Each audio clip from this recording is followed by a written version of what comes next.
Hey guys, good morning. Yoo-hoo. Zombie, dwarf, vampire, Elich reporting in.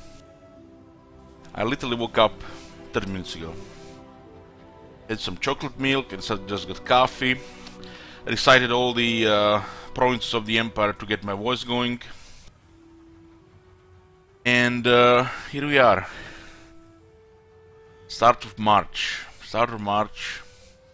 First, thanks to English Cake, RuneScape, and Elteron. They got Men of the Month for the last month. Thank you guys for your generous support. March also marks the anniversary. The first week of March marks the anniversary of me on streaming for another year on Twitch.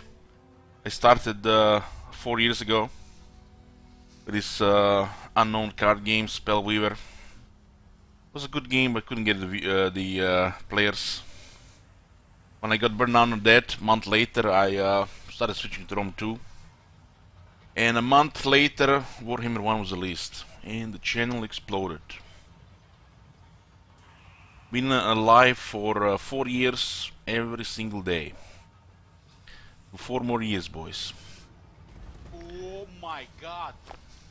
Rome 2 campaign for anniversary? Hell no, I don't want to fuck up my first week of March. What the hell? We have a nice chill campaign going here. Even if we get murdered by chaos, I'd rather play this than play Rome 2 right now.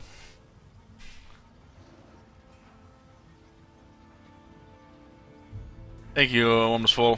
Fail. This is Hexoatl, I think it's part 10. This is a nice long campaign. With 10 times chaos, and looks like the chaos is actually doing something. Oh my god. Must have gotten one of those fluke campaigns where people were too busy to ignore, bother with chaos, and the chaos is doing something. Malachite has been destroyed. High elves are about to die, and we are in a deep doo-doo here. Why is Skull, France, and High King not winning this campaign for me? What is going on? But in all seriousness, when the Chaos Invasion hits veteran levels, I'm talking about Chaos Invasion armies, not those Rise of Chaos armies. The reason why the Chaos Invasion is so pathetically weak is because the Chaos Invasion spawns on top of the Rise of Chaos army. And this means only the surviving armies do not get upgraded into Chaos Invasion armies, so they keep lower tier units, and the new armies spawn with no experience. So you basically have mainly Rise of Chaos armies in the first wave of Chaos Invasion. If somehow you don't destroy the Chaos before the second or third wave of Chaos Invasion, then where the real Chaos Invasion begins, and they have advantage against most AI in auto-resolve. The moment they get rank 6 and rank 7, which is within 20 turns. The only factions that they will have advantage is the Empire and the Dwarves. Since this is not a regular campaign where they get only 9 armies to get deleted in a few turns, they actually get 90 armies here. So if the second or third wave of Chaos Invasion happens, I feel like we're gonna be slowly choked to death. But we're playing Lizard, man, and we are supposed to be the better Chaos. We were made to fight Chaos. So, we're gonna be fighting them to the death. Thank you, Q. Thank you, how? Let me somebody. Oh. So, look at this. Look at this. Avon got overrun. I mean, I lost our campaign against 10 times chaos as well. Man, the high elves are hard. She must have been sabotaged by Marconos to death. God damn, Marconos ruining another campaign. Our allies is gonna die now. Look at this, Ulton is in ruins. They got overrun. What this means got overrun? They have no armies to fight, and they're trying to recruit, but they can't because the settlements are burning every turn, and the recruitment gets interrupted. Look at this shit. High elves are about to die. How the fuck are we gonna fight 90 chaos here and the chaos from the bottom? So If this wave Empire and Dwarves don't defeat Archaeon, this is gonna turn into a real end times campaign. Real end times campaign. We don't have the money or the armies to hold Ultron. It would take too long. We need another army and more income to take over Ultron. Could you have helped them against Chaos? I could have, yes. I could have, but I didn't think this would happen. It's like I've been told by experienced players 10 times Chaos gets defeated every time by the other tide. Every single time. What is this? God damn. They lied to me. They lied. They tricked me. I said like I'm going home, I will defeat all these armies, and then bam, 10 turns later the Ultron is burning. God damn.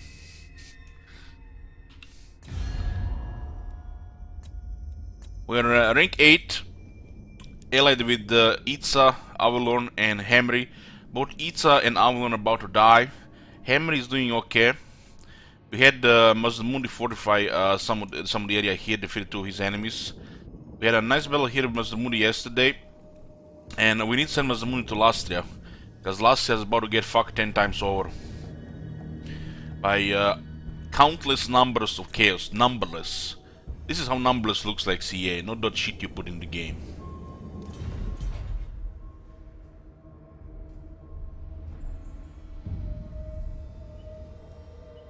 Are we taking corruption here now? God damn, how much is it? 50? God damn, look at this corruption. 70, 10, 1, 2. We can't fight in territories we can't get replenished. I need more coffee.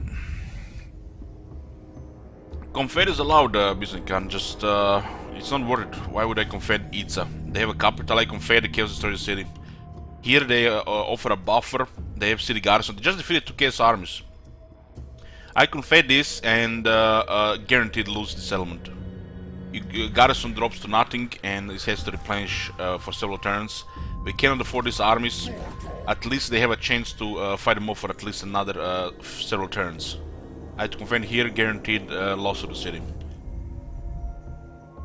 It's not worth it. Gorak is nothing special, Aslan is better. I confederated Tic-Tac-Toe, got +3 public order weapon.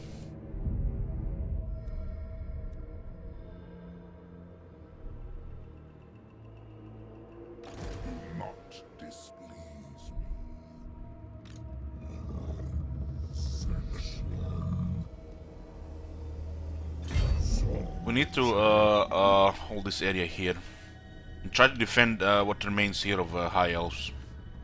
The thing is, we don't have a port here, so it's gonna be hard to land. Yoo-hoo! We'll use Arno, specialist assault units, and the rest army able. Last defenders, I think they're gone.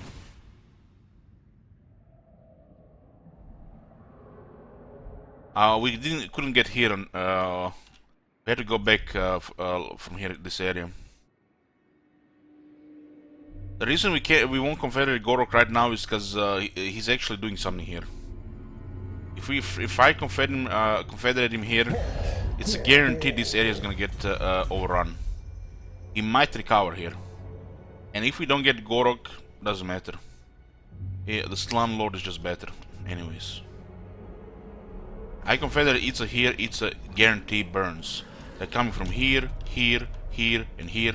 He defeated them from here, and he's trying to recover now. You can see the garrison is at 14 units. There was a big battle recently. Itza is the last city here that's gonna hold against the Chaos, and might not hold. There's at least 30 armies in this area. It's probably 25-30 armies. He defeated a couple of them recently. And Mazdamundi is in Southlands, and it's gonna be a while before he gets here. I have to go through that to actually sail to Lastria.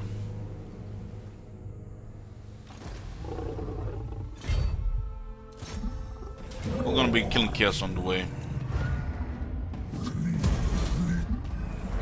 it's the end of two armies. It bothered us, and we'll just keep moving here. At least we saved the Wizard's Cliff Palace.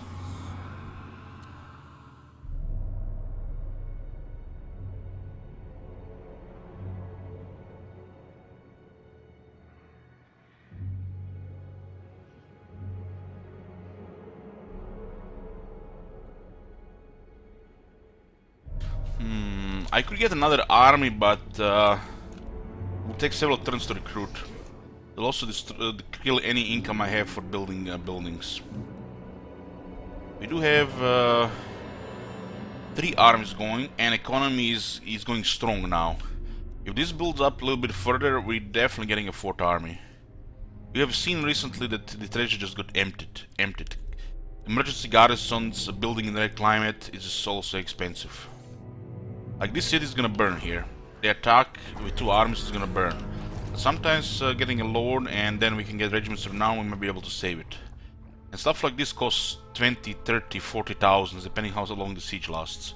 Because you have to pay the recruitment costs, and then you have to pay for the upkeep for that army and every single army plus 15%. So it's huge cost. So we need to have some treasure ready. Because if this city gets destroyed, this whole area is gonna get destroyed. It's harder to lose a city like this because it has good towers, but this garrison can't do anything against the experienced Chaos Army. When they have rank 6, we have to pray for the towers, and we have to pray they fuck up. It's the only way to win against experienced Chaos Armies with Lisbon garrisons. So we sometimes have to invest huge amounts of money to get emergency lord and recruit regiments renowned to actually save the city.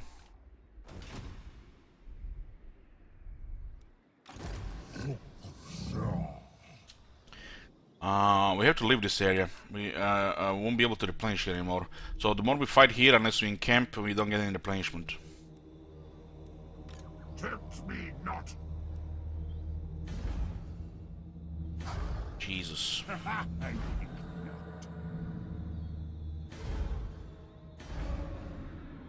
We should probably go around to the sea. The Temple of Langton is lost. Just finish them off here. Get some remaining experience. These are not temple guards, you know, they can't fight outnumbered against large units. 2 chaos armies is all it takes to murder most of the Saurus. 2 armies is all it takes. While the temple guards can handle more than 2.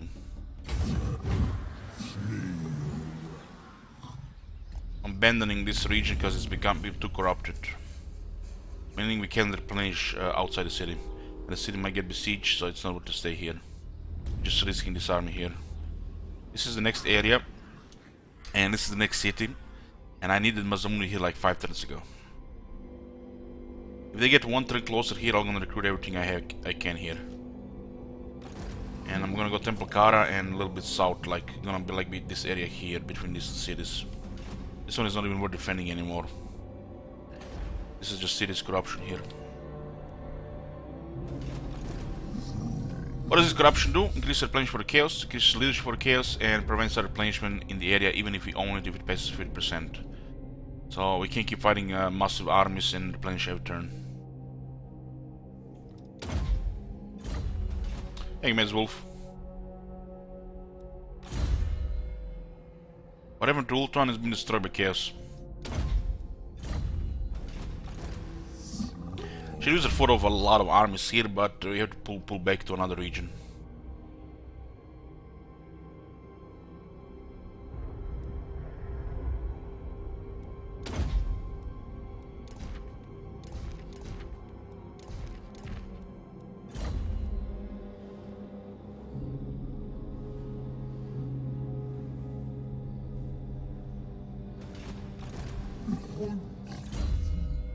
Ulton suffers the chaos the most in this campaign. Because both the South Chaos and the North Chaos attack Ulton at the same time. With extra chaos, Ulton gets the most pressure. This chaos here attacks mainly Lastrian coast. Some of the armies go deep in the jungle, and the rest go onto Ulton. While rarely armies go into this direction. Only if this area has been somewhat destroyed.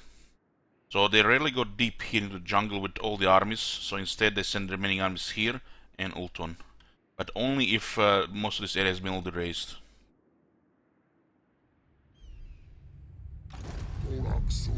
Oh my god. Have you seen that shit?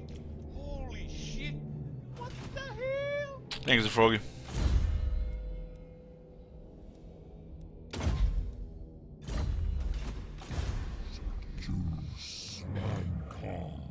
We have to make sure they don't get to the Black Coast.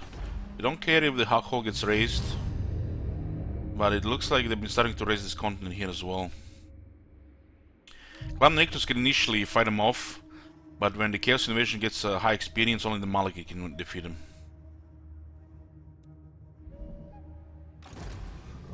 Those armies with the shades have very powerful out resolve. Oh my god. Have you seen that shit? Holy shit. What the Thank you, Sega. Okay, we're gonna have to fight this off. 6 Hell Cannons, 1 Chaos Spawn, 2 Chaos Giants, 4 Chaos Knights, 2 Chaos Chariots, 4 infantry units. The infantry, we can laugh on it, because, you know, we have the Resorians, but they're getting in more and more large units. So the armies that have Temple Guards, you know, gonna have advantage. While the armies that get Saurus, just gonna take heavy casualties. But the Blessed Ones are still worth considering over the regular Temple Guards.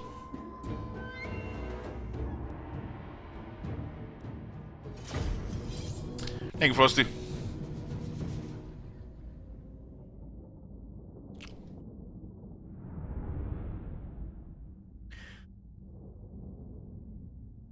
I'm sending a hero to investigate what is going on with the chaos in the Kislev area.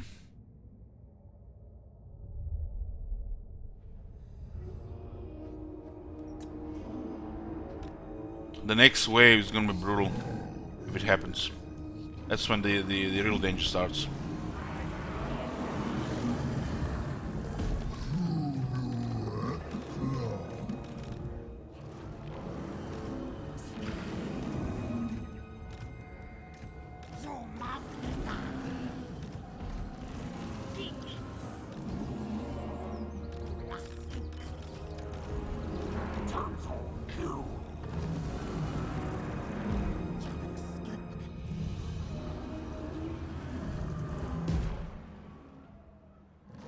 We have rank 9 Temple Guards. This army still needs the battle skill though.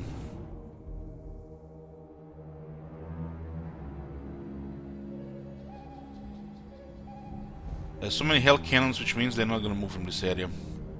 We don't have any counters to Hell Cannon to this army. Maybe I need to consider getting a couple of Pterodons. 2 Pterodons can counter Hell Cannons. I could just AFK with the Dreadsorians, just heal them, and that works as well. Dreadsorians have massive health pools and they can take artillery.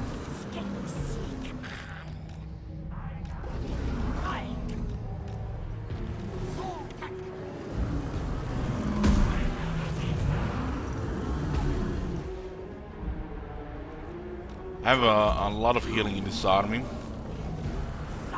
They have 6 Hell Cannons.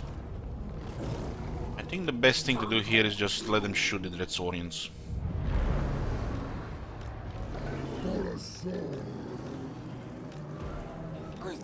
See how much they can actually tank. The Blessed Stadiums were getting killed by the Hell Cannons. It's what a power of 156, we cast a lot of recruits.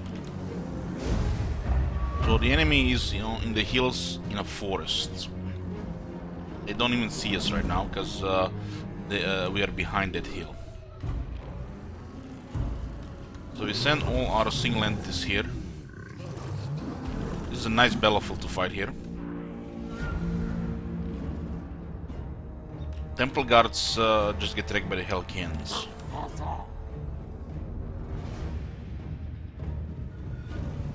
Beans on the Dreadsorians, they're okay if you have recruit from the army. If not, they don't have enough stats.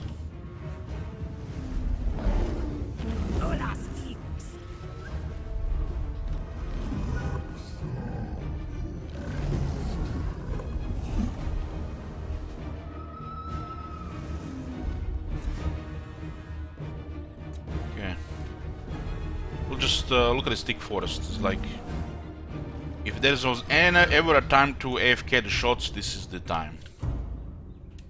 Let him shoot. Most of the shots will be taken down in the trees. Even if we move to the forest here, most of the shots will be still taken by the trees. Look at this. Oh, there it goes.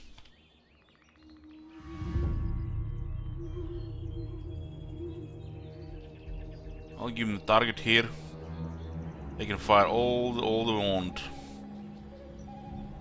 They have 6 hell cannons. It's a huge artillery advantage against Temple Guards, but they have a really bad area to shoot from. And we just heal our guy. The Resorian has 15,000 health, an additional 11,000 that can be healed. So it's massive. Only the regrowths can keep it up.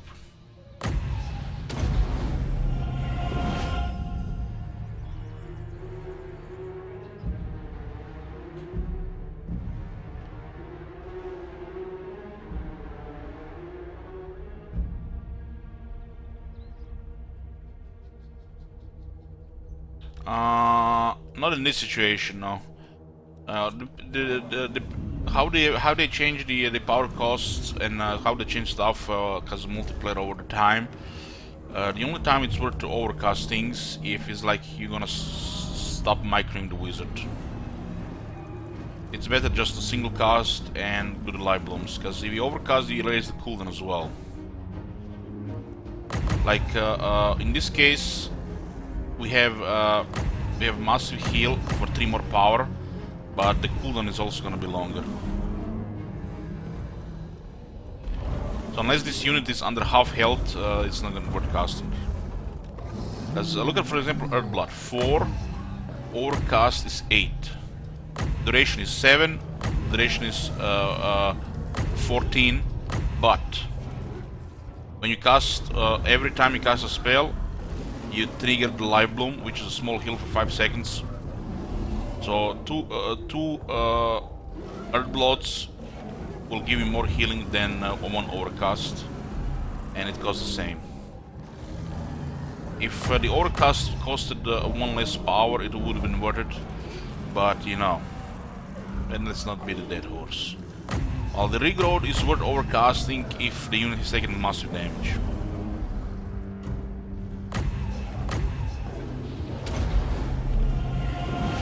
Because keep in mind, if you don't have fully upgraded regrowth, and the regrowth has a long duration, so it will be some time before the unit is restored, and then it goes on cooldown. If you cast overcast, it will take even longer.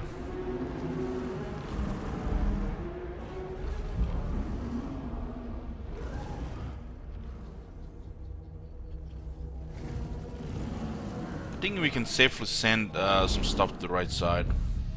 Let's go investigate this guy's stock.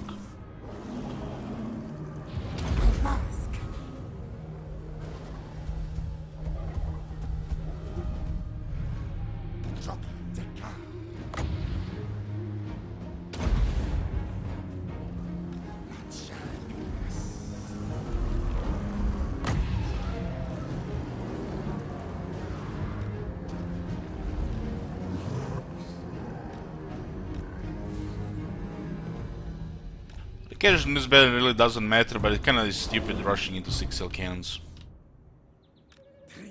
Even if they're gonna waste most of the shots in the trees. Let's look at this.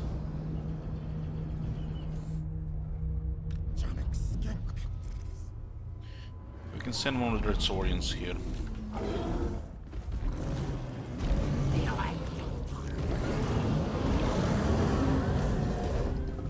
It's only one army. They have no chance.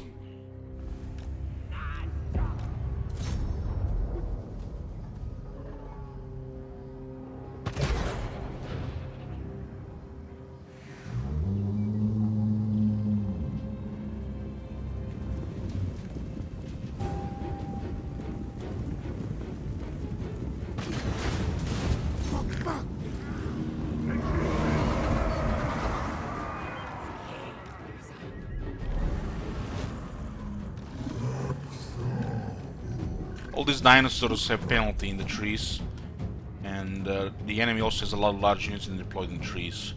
The hell cannons are useless in this deployment here. They should have all deployed here. The AI always deploys here for some reason, even if it hurts them. If the chaos deployed here, they would have been like 10 times stronger than this battle. And they still wouldn't have any chance. Not even a chance to destroy a single unit.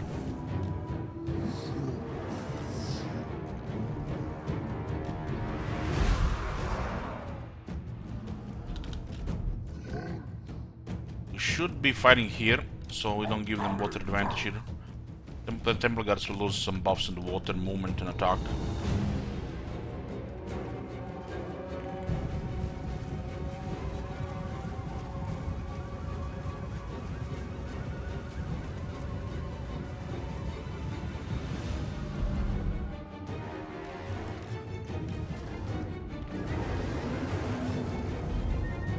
Don't want to get in those trees with red saurians.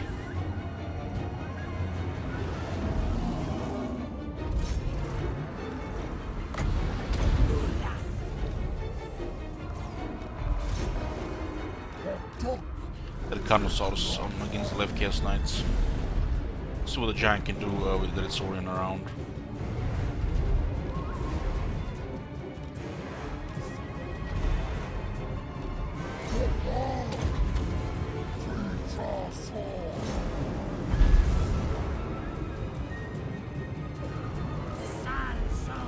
Poisoning me here while they're coming.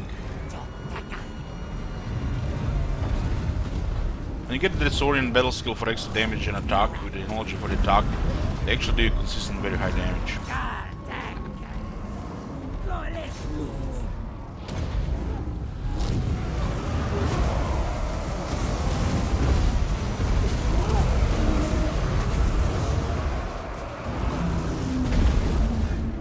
They need double damage in Archosauric. It's really bad.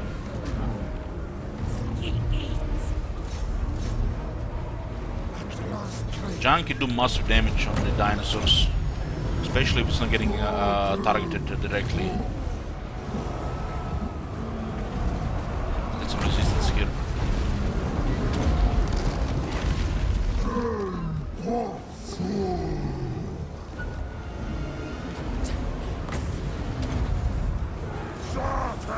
Temple Guards to fight off the giant.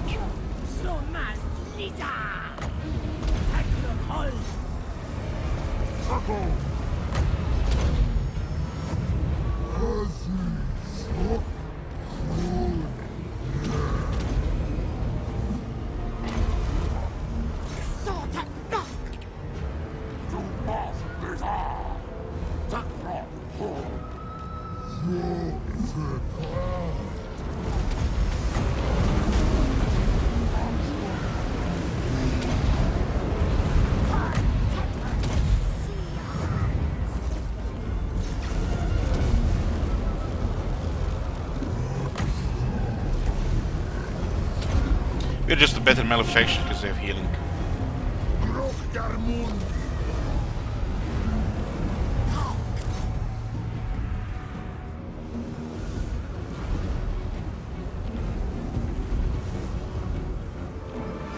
What says, do you wanna hear something really funny on my PoE gameplay today?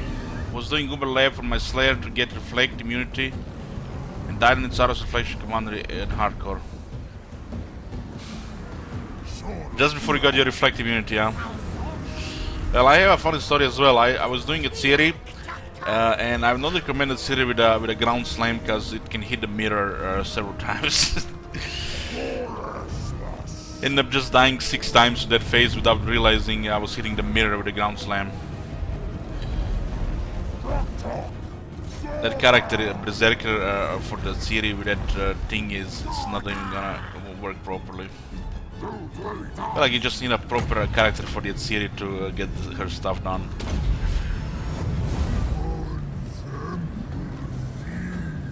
You know when she goes 4 forms?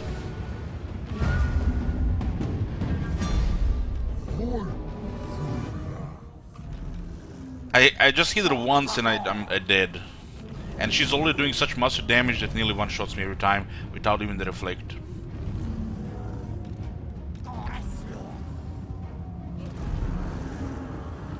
Yeah, you definitely have to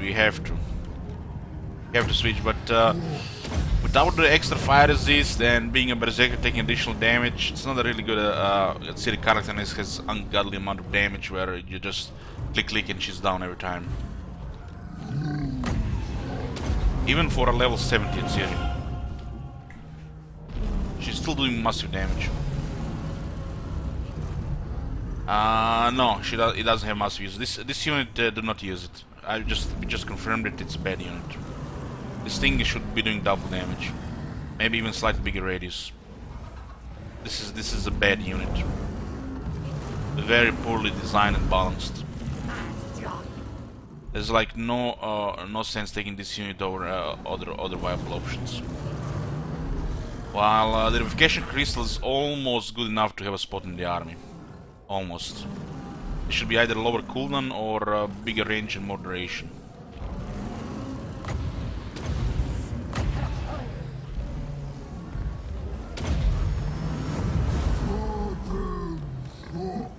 They need to increase damage on Hexoatl. This is a joke.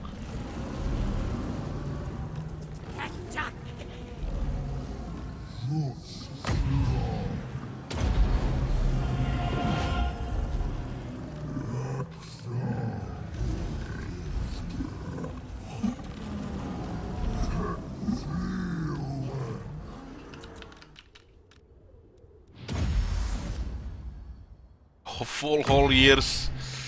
Yeah.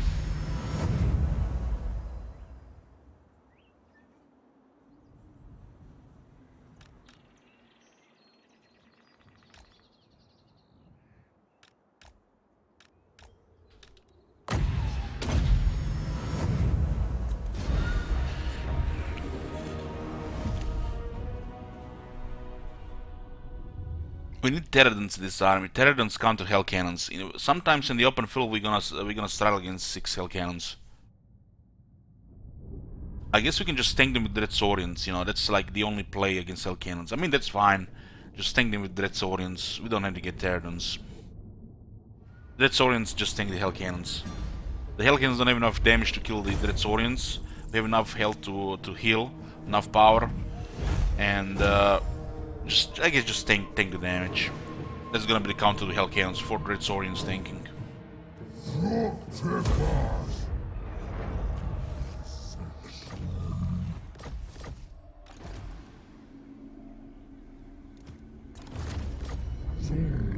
What I used to see it.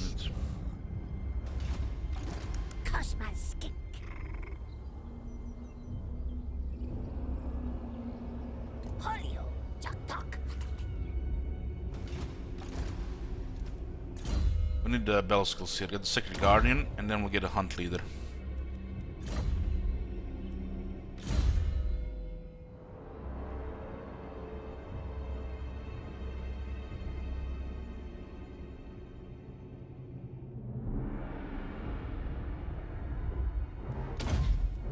They did butcher the Revivification Crystal as well a bit because of multiplayer, but it's still usable.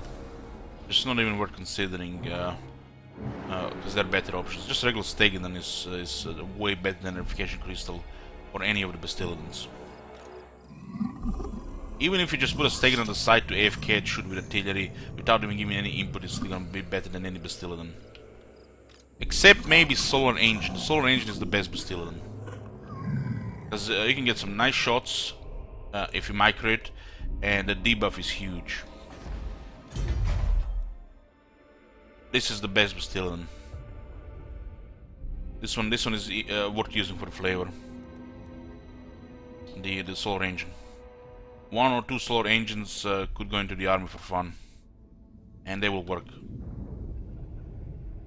But the rest of the Bastiladons are really underwhelming. This one should be tier 2. This ability needs to get buffed, just a tiny bit, range, duration, or cooldown. Well, this, what the fuck is this, man? This is like useless.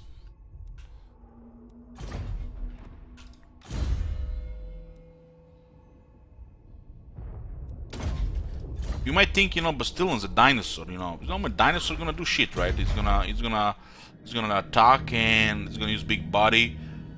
Now, Bastillodon, you know what Bastillodon is about? Bastillodon is about tanking. But it's just imagine a tank with no guns. So you have one of those tanks. It doesn't have the main gun. It doesn't have the machine guns. It has shit. And that's the Bastillodon.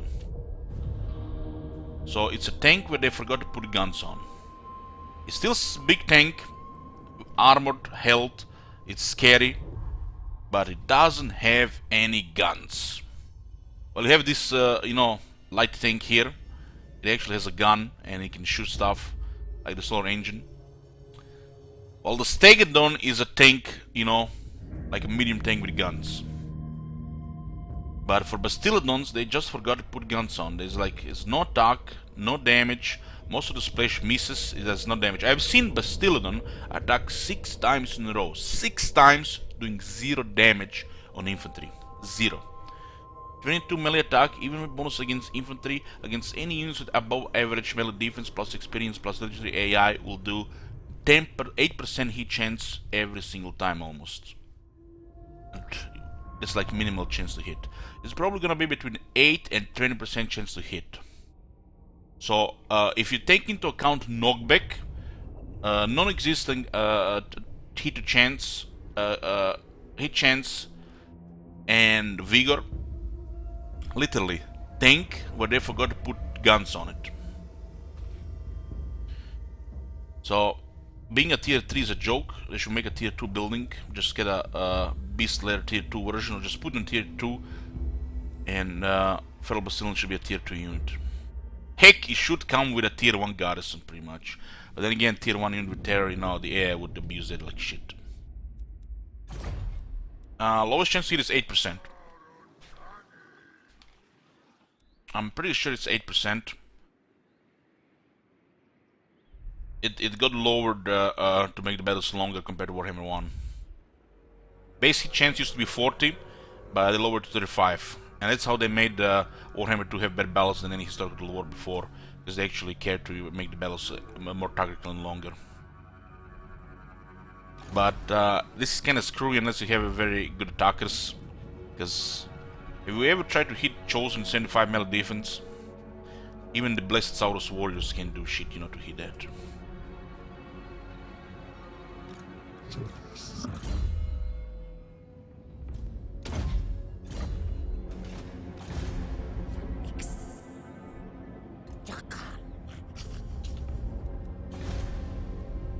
$22 melee attack on that shit.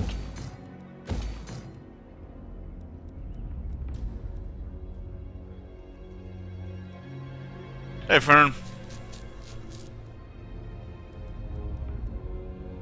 Price is a bit lower right now because you have the this thing here, but it'll take forever to build things. 11 turns. I do need tier 5 here.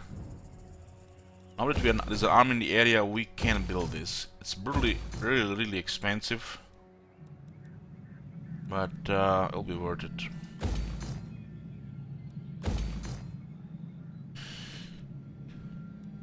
Yeah. We don't have an army number 4, so we have money to keep building.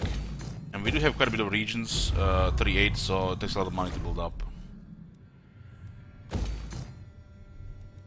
Our Desert Empire here right now, just gonna have to chill. It's me making money here. Eventually we might get an army here to do whatever we need to do in here. But right now we have to go back.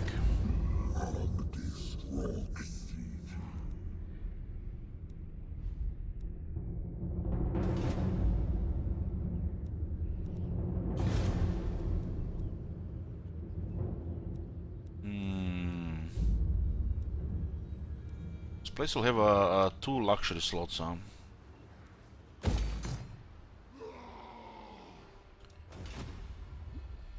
Not sure why they've been idling here so long. I feel like they're idling here because if they besiege this, they're gonna get attacked here. So they're not doing anything. They're waiting for more armies to come. They're waiting first to get rid of this before they attack this. Each turn they wait here, the chances for this attacking this it increases. But it's not a good thing for them to do as long as these guys exist here.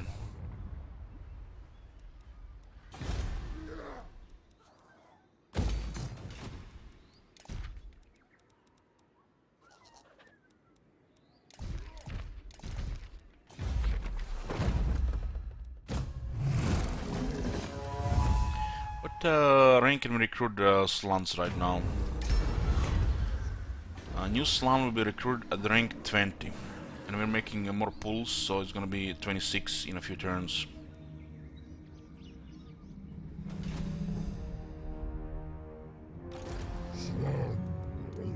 There's some chameleon skinks here. We haven't been lucky with blessed units this campaign. I would say it's way below average on what you can get. We had too many skinks and too many spears.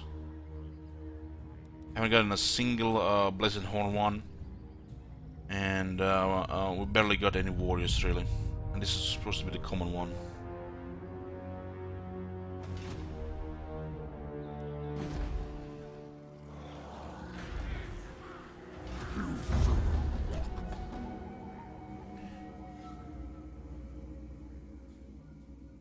I'm not sure what's gonna happen when the ult one gets sort of completely raised. But it's gonna be a hell of a pressure on our regions.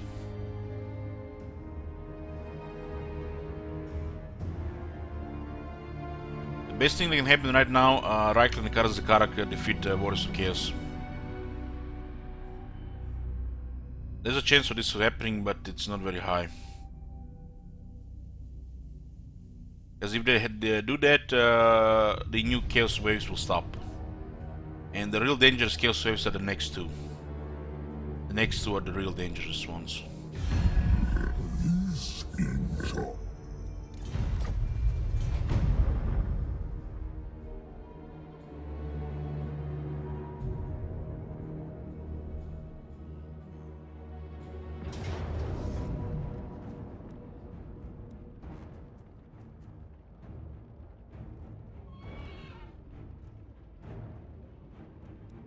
Even if we do casualties here, they just replenish within 2 turns. Oh my god.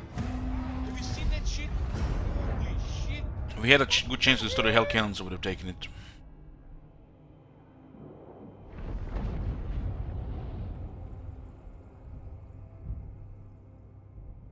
Hey, Grim Wisp.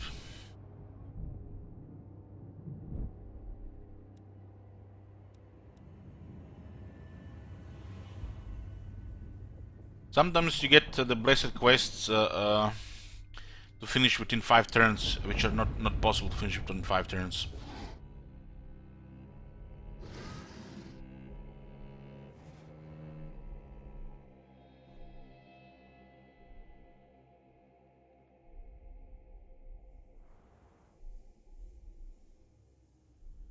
Man, I do hope Itza recovers, cause when Ultron is gone, this is gonna be...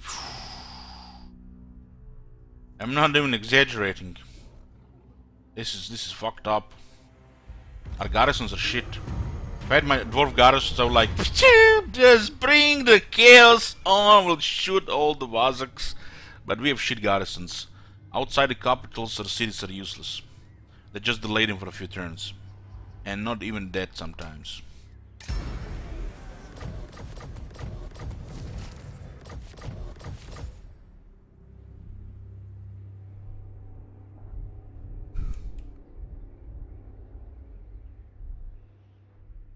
They're recovering here. A few turns, they will be good. Which is bad. If we lose this city here, we're gonna lose this. 1500, 3000. This one is the valuable one. We have to defend this one.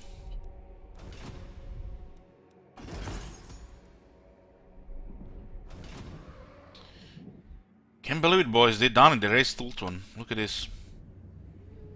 They're getting swarmed here.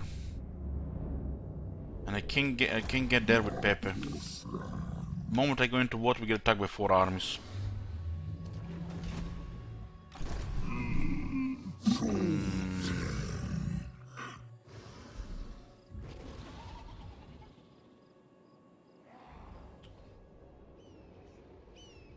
I can destroy a lot of them, but I don't think we can destroy 2 times 4 stacks in a single turn.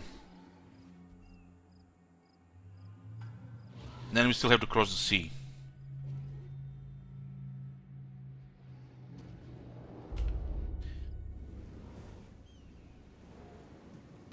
Beyond your comprehension.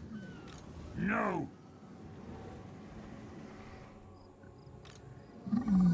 Yeah, Arius. Our best bet is to go into the sea by Lashik. Teach us sword. For our hearts.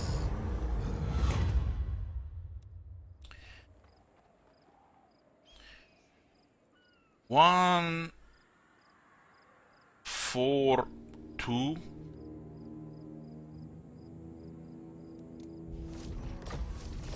There was a blue already in the room.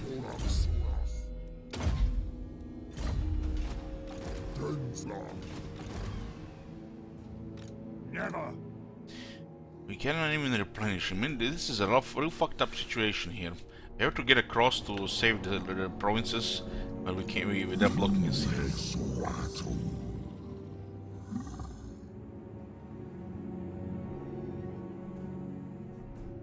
There is gonna be no replenishment here.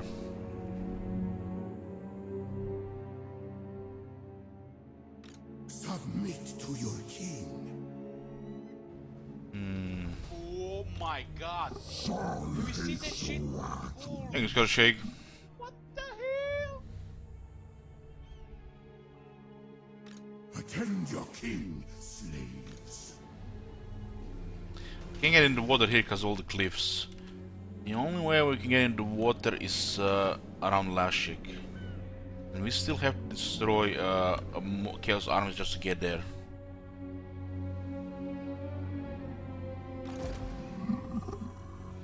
We can win against 4 armies, but what about the replenishment next turn? And what about another 4 armies?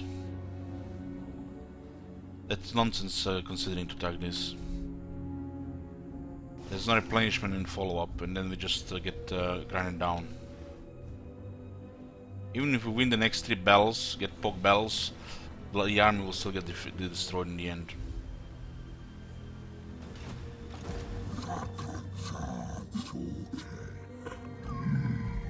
Let's go here and try to go around.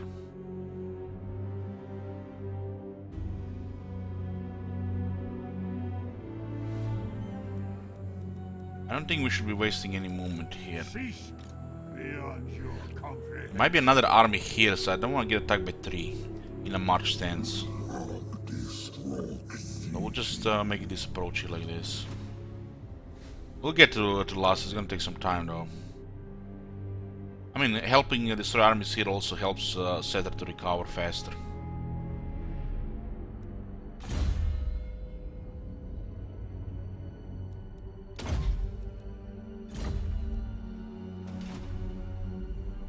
Marching up to the choke point. Ah,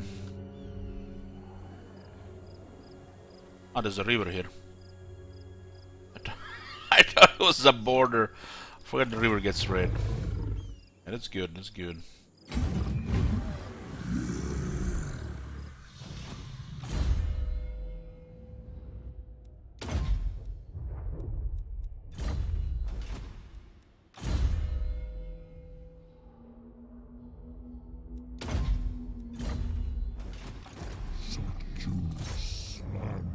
His head is about to get overrun from the north. Your demise is certain.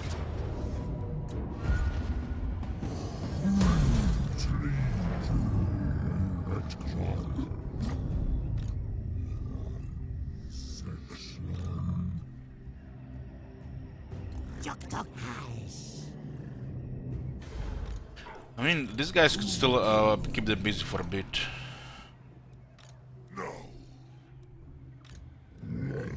I'm gonna stay in between the cities here.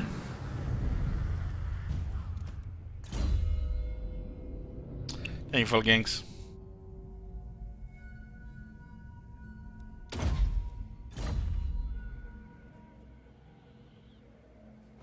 This army is pretty much a grinder army. They have extra healing, extra heroes, and just anti-large and anti-everything units.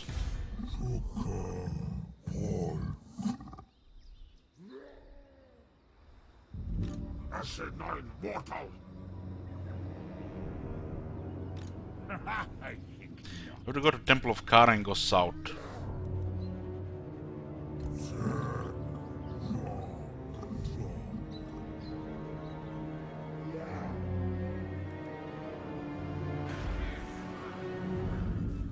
Thank you, Sci-Fi.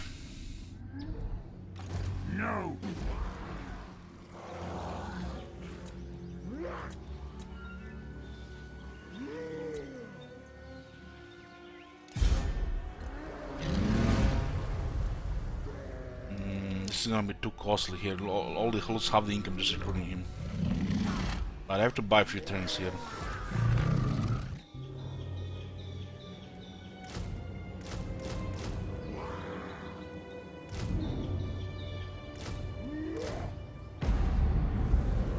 This is gonna bankrupt us.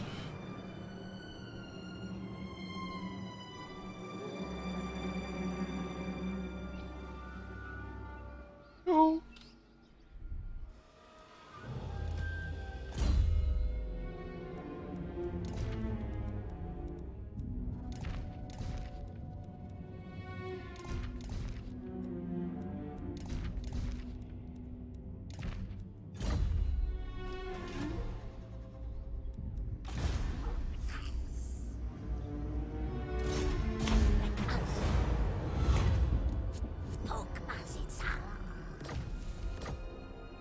By searching ruins here, at least we'll be getting something out of it.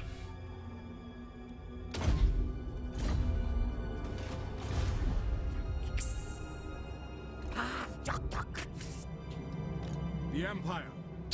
Look at this army, man. What a fucking chaos do against army like this?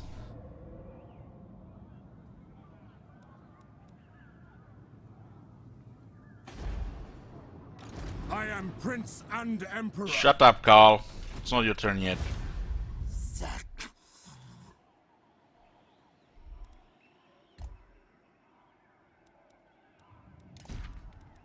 We are at 37 settlements. We don't have the money to afford 4 armies.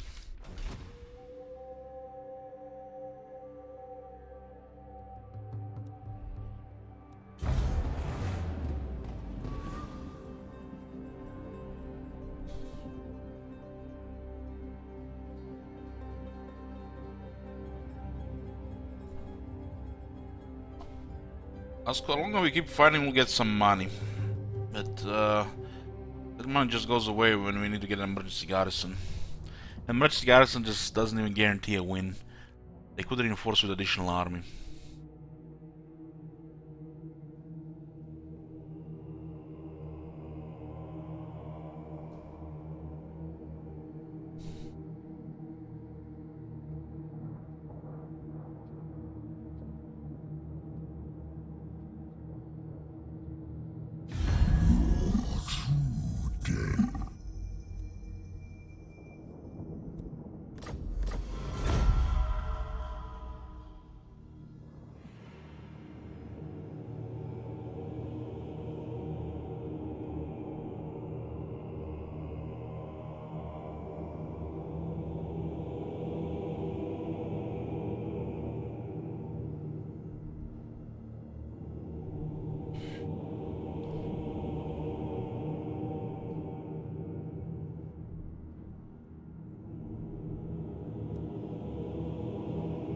Imagine they raise Ultuan, Nagorod, and all the surrounding area close to us.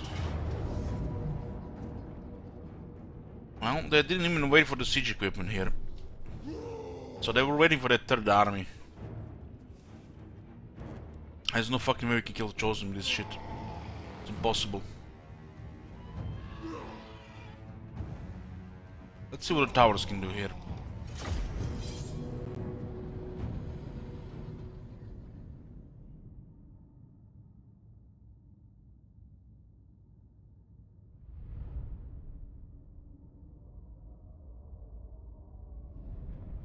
No battle skills, no experience.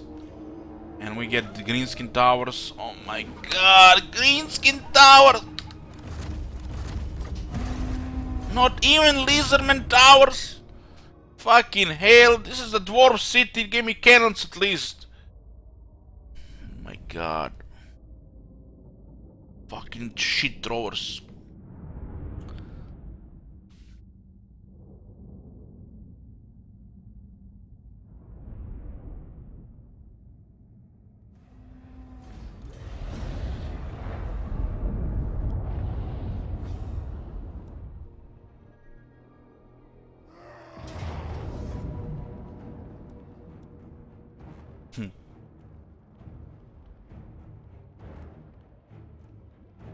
No, if they're green skin towers, they should shit, Katam. That's how it is.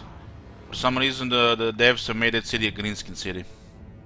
But it's controlled by the dwarves of the Southern campaign. It's just oversight.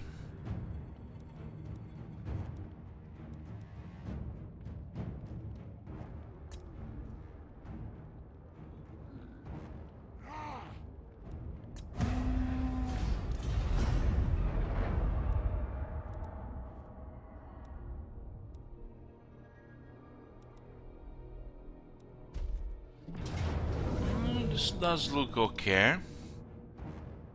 It's gonna be interesting to see where the second army is coming from. If it's working as intended, they should be behind us. There's still 8 hell cannons though.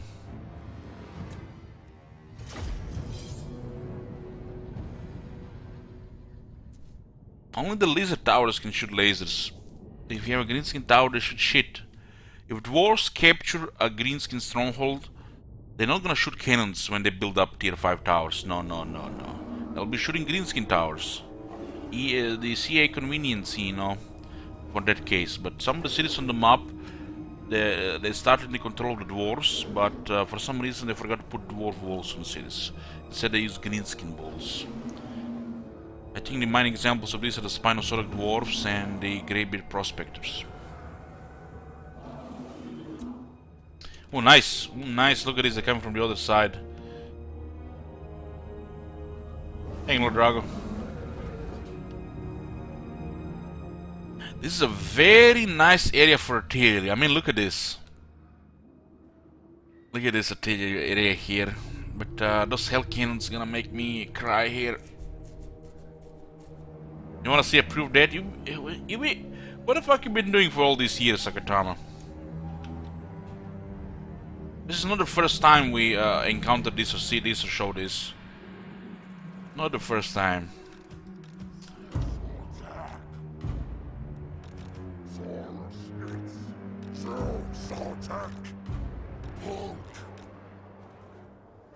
So, the walls are determined at the start of the campaign, with the exception of some Skaven settlements. So the Skaven settlements are unique regarding to this. But walls are determined at the start of the campaign. So if a city was controlled by the Vampire Coast, like Temple of Tlanklan, it's gonna be Vampire Coast when you have it as the Lizard. If a city has been assigned as a greenskin city, like the Spinosauric Mountain, which is supposed to be a dwarf city, but you know they fucked up, it will have greenskin towers, no matter what you build. Only exception are the Skaven. That's a different bug, Akatama. That's a different bug.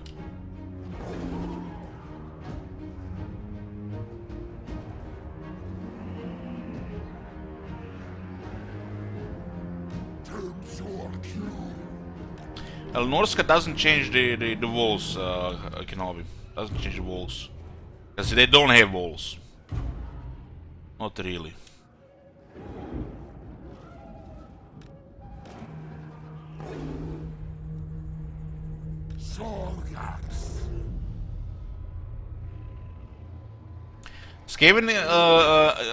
Skaven don't have the city on the surface. They are under the surface. So that exception. That exception this, cause you know they get their own towers. So regarding this, the Skaven do have the best towers and walls, because they will not get weakened by colonization.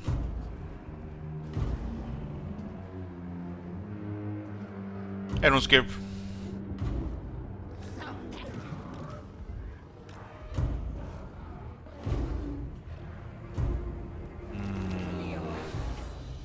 The Productives are not gonna be worth using in the bottlenecks, so we're gonna try to get them against the Hell Cannons.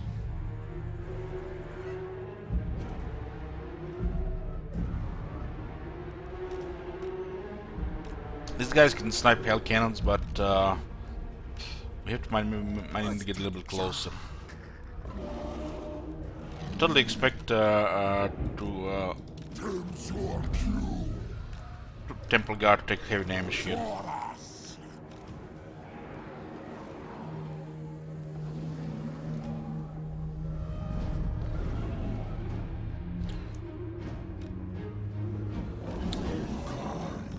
The campaign is going good. There's a lot of chaos. And they're actually destroying powerful factions, so a little bit snowballing.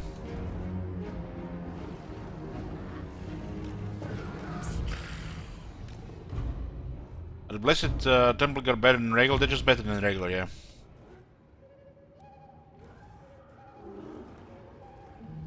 They have massive health, 12,000. That's ridiculous. They have extra armor, extra defense, and double the charge value. So they're just pretty much the best infantry the Lisbon have.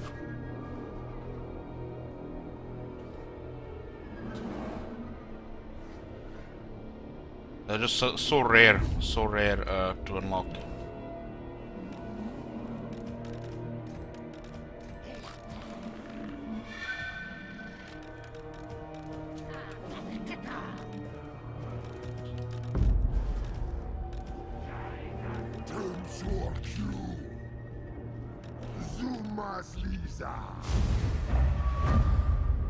Can we actually shoot those hell cannons? We really need to get rid of a couple of those hell cannons.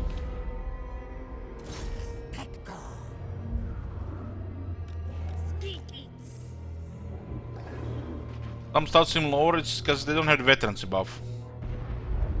Rank 6, rank 7. We're forgetting about they need rank 7 to get veterans above.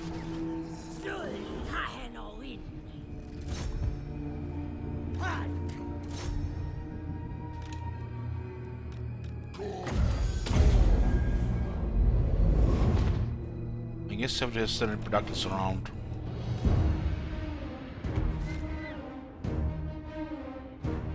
Oh man, this area is gonna hurt.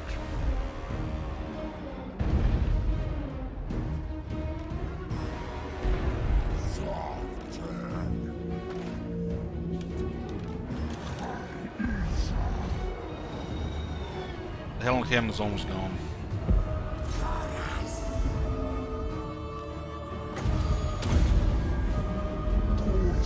It's enough hell cannons to kill a lot of temple guards there. This is where they're actually gonna be really scary. If we consider doing this and get lucky, going back into the air. This hell cannon's gonna be pain in the ass, otherwise switch to melee mode.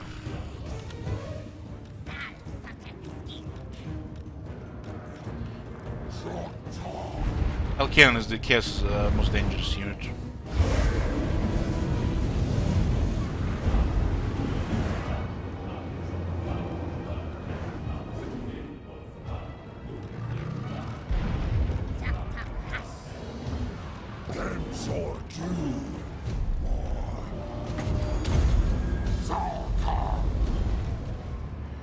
Let the grinder begin.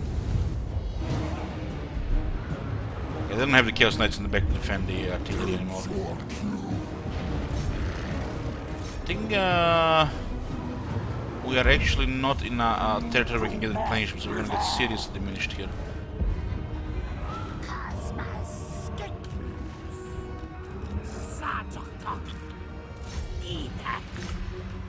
Heal here.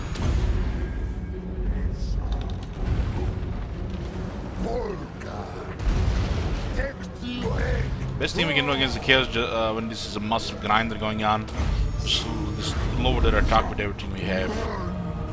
If they can't hit us, they can't kill us. We have Curse of Midnight Wind, we have the Curse of Honor here. Here we penalties to attack.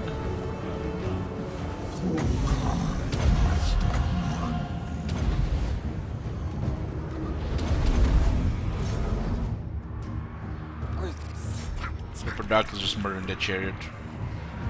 The Shield of Sulfur that's getting popped up all the time is huge.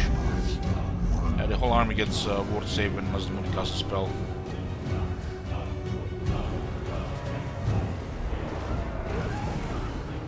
This could be a little bit RNG, but I expect a good result here.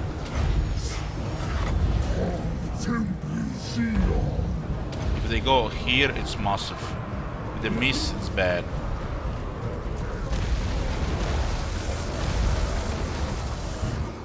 The RNG of cities, the ruination of the RNG. My Carnosaur, chase those knights.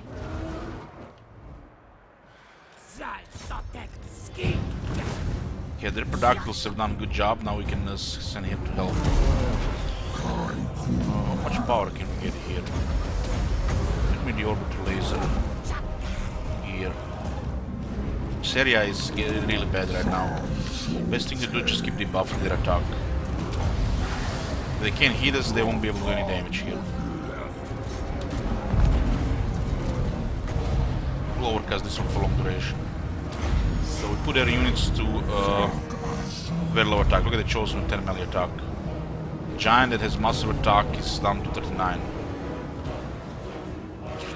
So we just tank them here and we'll use the Hexoatl.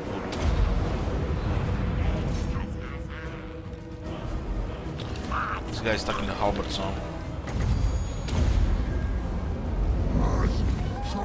Shit. So we're regular. The Lord is actually winning here because that bad idiot went in the air.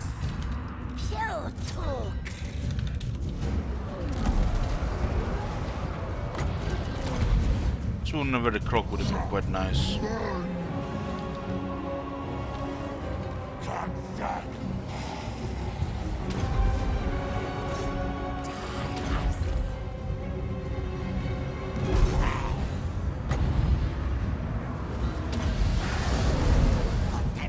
I need the Reproductives to actually clear them here now.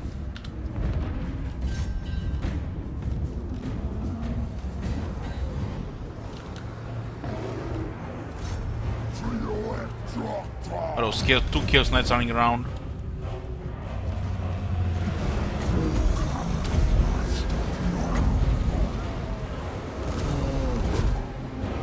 This will be a bit risky if we cast it here, just get another elimination. Hopefully it hits this area here.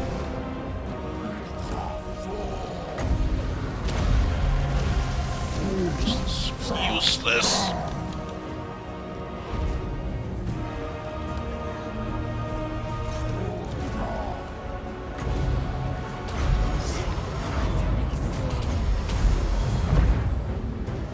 As you can see, the Temple Guard's not even dying. You see the damage they're taking? It was all from Hell Cannons, pretty much. You get any of their attack, they can't even get hit, and they're getting constant healing in the ward save. Most of the damage we're taking was from Hell Cannons. They just can't kill the Blessed Temple Guards and Temple Guards buffed. The only way they can kill mass infantry is with large units, and these units are actually very powerful against large units, like Chosen Tier. They barely killed any of the Temple Guards. Barely.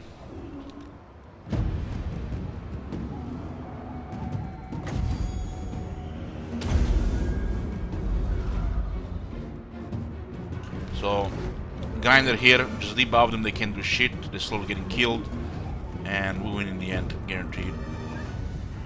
We just have much higher toughness than they have. We are better malefaction.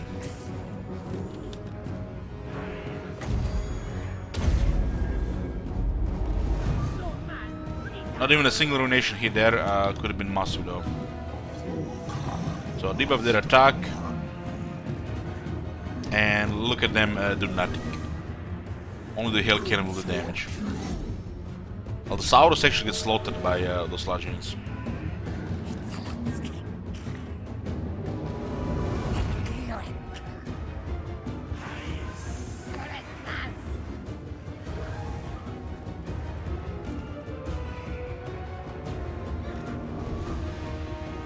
Look at this, we're taking 3100 damage, only 8 casualties. That's crazy. Gotta love the Blessed Temple Guards.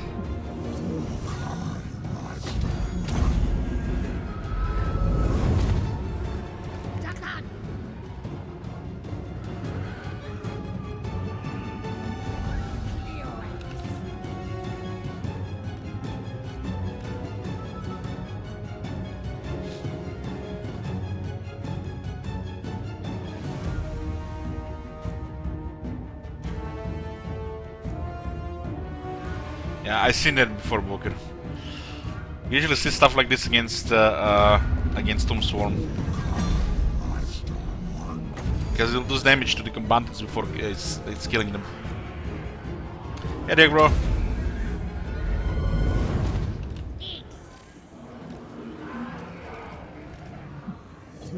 How much damage do we take from Lord Mazdamundi?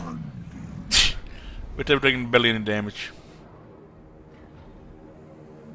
We have 8% ward save, 48 physical resistance, 37 missile resistance, and 30 magic resistance. 30 magic resistance and 30 ward physical resistance make an additional 30 ward save. Every time we cast Apotheosis, which pretty much during the whole fight, we get additional 11% ward save for the whole army. This is pretty much the best spell Mazdamundi can do. Just keep casting Apotheosis to keep units alive and give everybody damage resistance. Hence, Lord Apotheosis.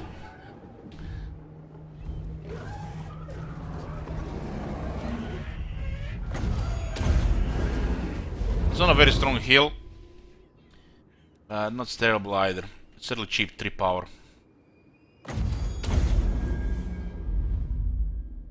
Thank you, Dom. Thank you, Manuel.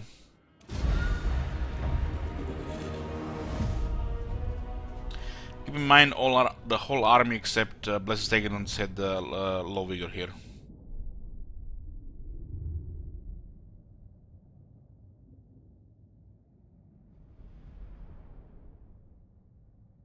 This doesn't mean Mazdamundi is weak. He's actually a very powerful lord, like in the tier of the High King. But it makes it a little bit silly, right?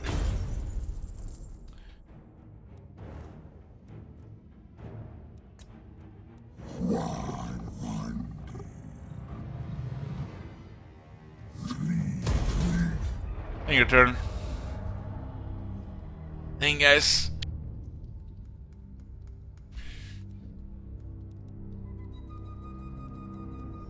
Makes him like Cetra.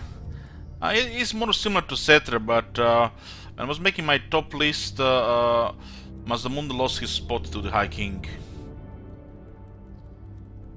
While Cetra is stronger than both, so I'm talking about the tier of power level. But in the fighting style, yeah, you're right. It's more like it's closer to Cetra. But tier of the power level tier is different. Cetra is a god compared to Mazdamundi. God of destruction.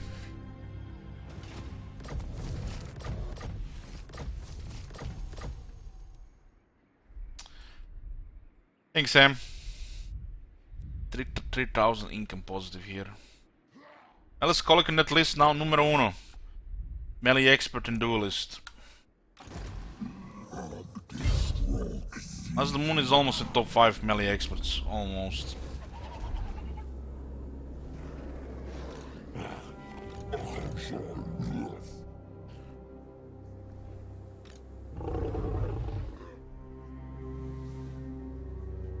It's not written down, no. No, it's just personal experience and opinions. I have a top 5. We used to, like, back in Warhammer 1, had a list of top 5, top 10 lords. But since the Warhammer 2 got released, can't really make them like this anymore. So we put them in the top 5 melee expert, like tank, well, you can still do some killing. Top 5 duelist, just really good at killing single entities. And top 5 wizard. Keep in mind that some wizards like Durtu or Arcane, you know, since they're so powerful in other categories, it makes them even more powerful wizards. That's how the list is, you know, going. Like top 5 wizards: Teclis, Manfred, Malekith, Durtu, and Arcane, for example. While a lord like Durtu is in the top 3, so it kind of makes him maybe even the strongest lord overall. Because he's, you know, so powerful. While lords like Kolek and Tyrion are just gods at melee combat, melee experts in dueling. While Durtu is there with them together and still a top wizard.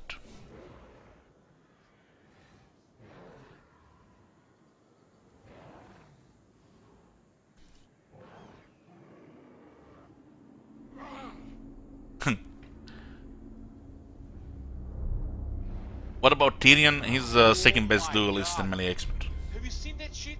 Holy shit! What the hell? I think melee top 5 melee experts as it is right now is Kolek, Tyrion, Durtu, Wulfric, and Cetra.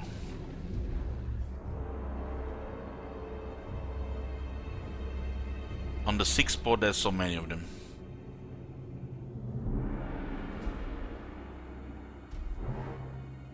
Oh.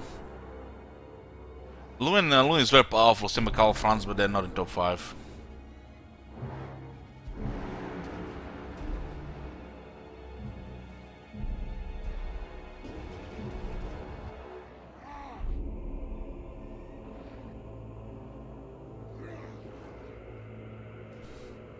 Lost their agreement with Ritza, huh?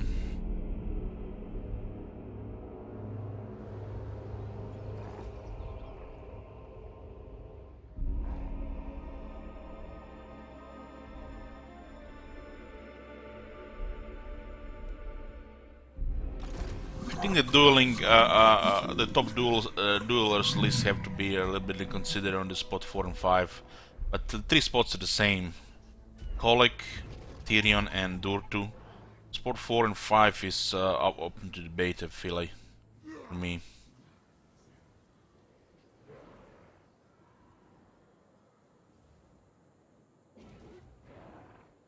Wulfric is almost in top 5 duelers as well.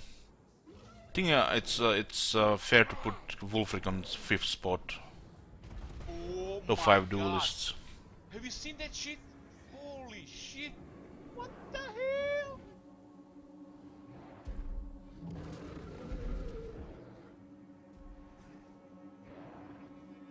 Eltron, give 20 subs. Thank you, Eltron.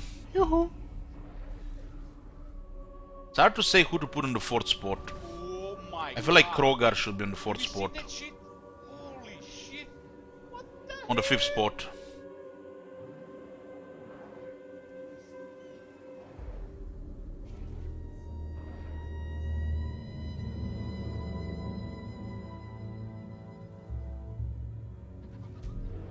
Krogar is a very good melee expert and makes him also pretty good powerful dueling with the Carnosaur. Holy shit! Unless you're just knocking down infantry down.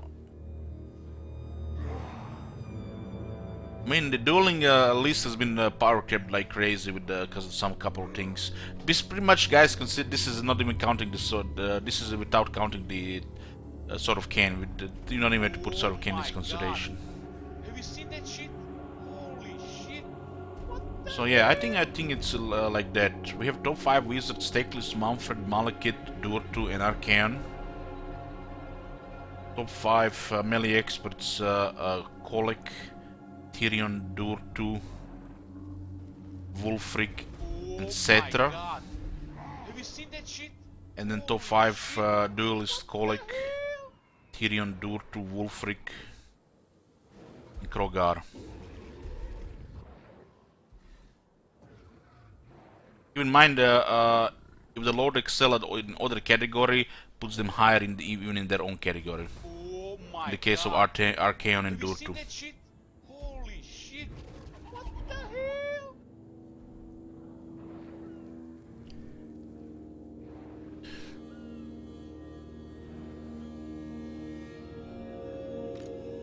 There should be probably another list of top 5 where which factions have the most powerful Have you seen that effects. shit? Holy And on that list, God tier is Clan Scryer, probably followed by Clan Nation. Regarding the faction effects and bonuses, that's why my God. Have we you can only seen that put shit? these guys in this list. These lists are for combat prowess. You know how well you can do against like one-man army situation. We see what we were doing with Teclis, stuff like that, stuff like that. We see what we're doing with Tyrion. If you guys seen my Teclis campaign recently, these lists are because for this. Seen that shit? So Shit. if you've seen Teclis or stuff like this is top 5 stuff.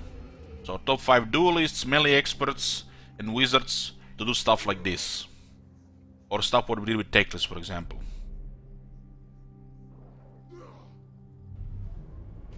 It should be also a top 5 faction effect list, and Clan Scryer and Clan Nation are probably on the top. Because those factions have really powerful mechanics. So I guess you could call it, you know, top 5 faction mechanics. Because those guys, you know, they're really good lords, but they're not really comparable to any of these guys. Oh my god. Regarding this category and this stuff. What the hell?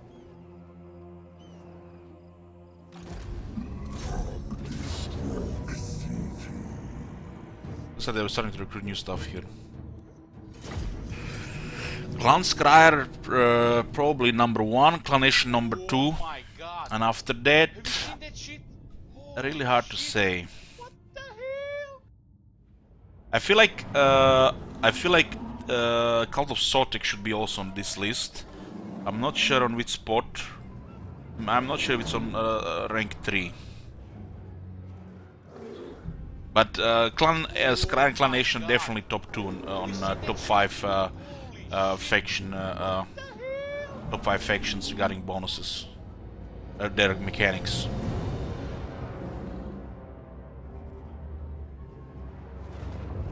So these 3 are definitely would be on that list.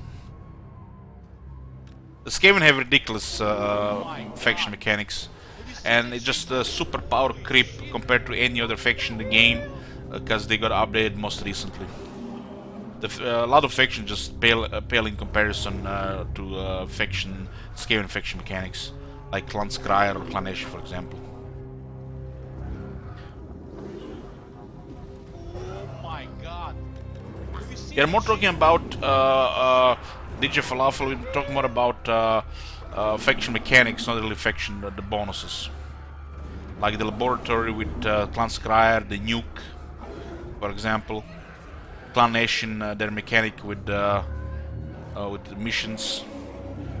Oh Talking my about this, god. not really faction effects. Seen that shit?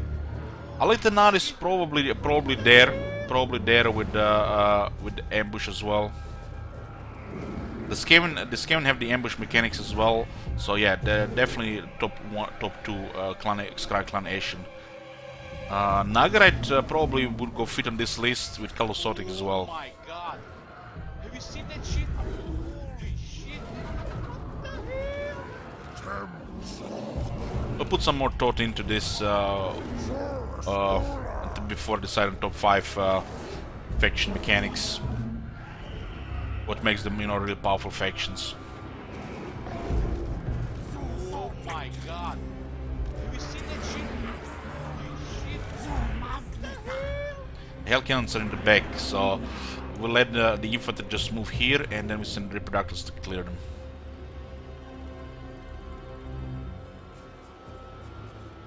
No, Norska is just shittier faction. They're probably the bottom of that list. Oh my god. Have you seen that shit? Holy shit. What the hell?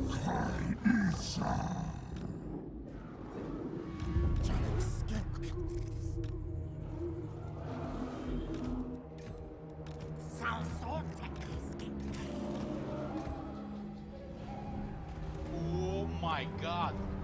Have you seen that shit? Holy shit. What the hell? The Huns will probably count towards the faction items. My spawn is too big. Faction items, which Norska do have some really strong ones.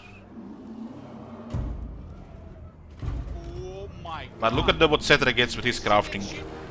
I think it shits all over the Norska items, makes Cetra into a god with the items he gets from the Mortuary Cult. So this is pretty much the same category. I'm gonna put this guy here so we know it's grouping with Stegadons. Otherwise I would group Skin Chief before the Skin Priest.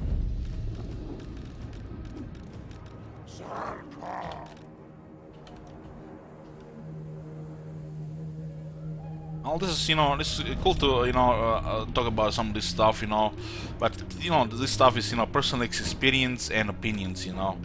you know, they will differ, you know. This thing can be debated, you know, like which unit is best. Our favorite discussion.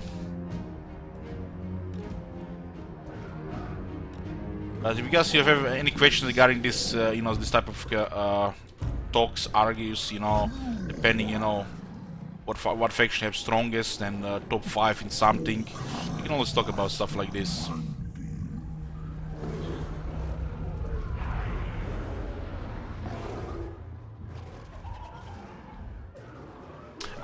To fix chaos, they need to first make chaos corruption actually dangerous. In the tier of the vampiric corruption, just stronger.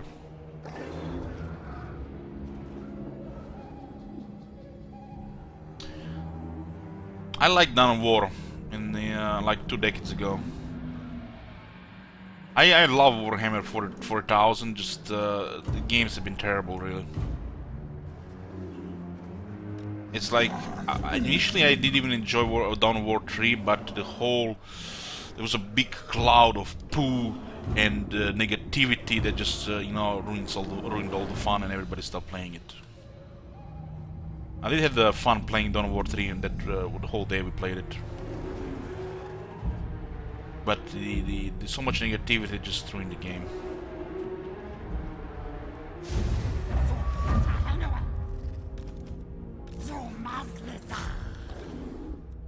My brother got the Warcraft 3 refunded, and he's actually having fun. You know, but you know, ever since, you know, become a family man and don't have that much time to play anymore, you know, console person now, you know, the sheep and the plebe, you know, the plebes, they're easy to satisfy. It's like my sister-in-law considered Diablo 3 one of the best games ever, but she, you know, plays 2 hours every blue moon. My brother used to play godly amounts of, disgusting amounts of MOBA games, tens of thousands of hours in MOBA games. But now, since he become a family man, you know, Kappa, console play more like it. You know, he's just been playing some random stuff on consoles, maybe sports games and stuff like that. He even dabble now in mobile games. That's how he gets you.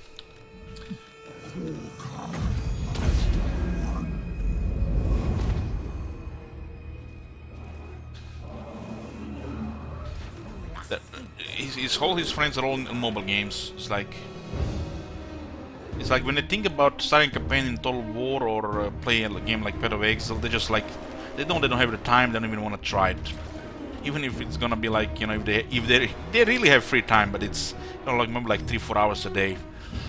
So any thought of playing anything, you know, like that ever again, it's just gone. So just, you know, play console games, mobile games, and, you know, flavor of the month just to try for 5 minutes.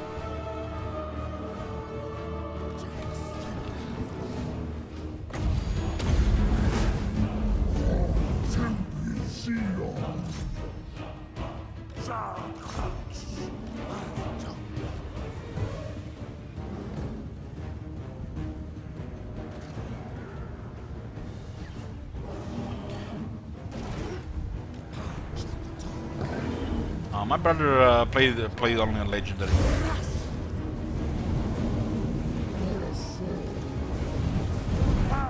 He played hundreds of hours on Warhammer 2. Not playing in Legend, like what the hell? He hasn't gone that far on the deep end.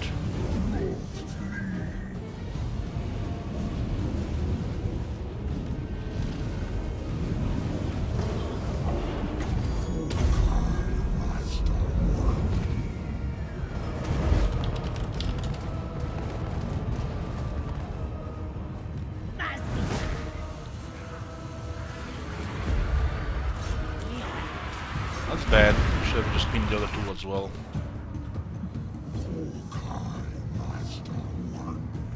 My brother has a lot of experience playing Total Wars over the years, and he did play on the highest difficulty. So playing anything under, you know, just you know, he's he likes, you know, struggling in the beginning. The moment that stops, you know, kind of loses his interest. He likes some powerful, fun factions, and those are the ones usually he does non-campaigns with.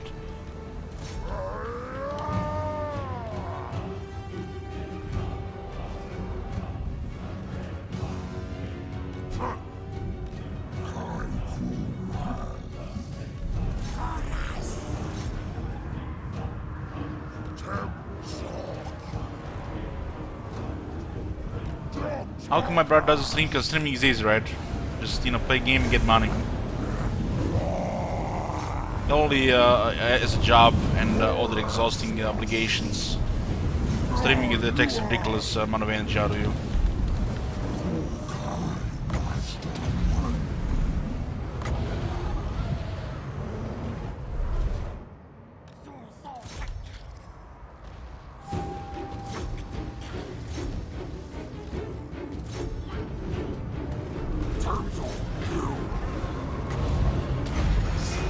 Hey, poison. You see that shit? It's random, Spoon.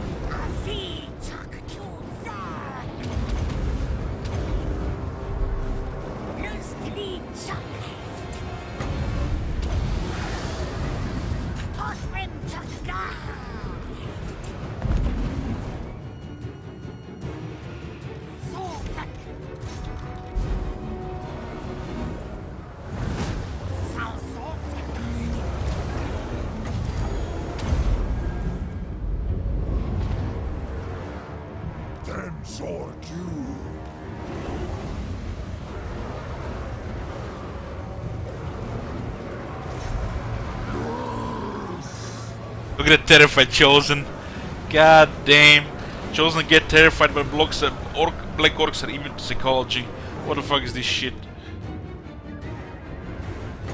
Oh my god. Have you seen that shit? Holy shit.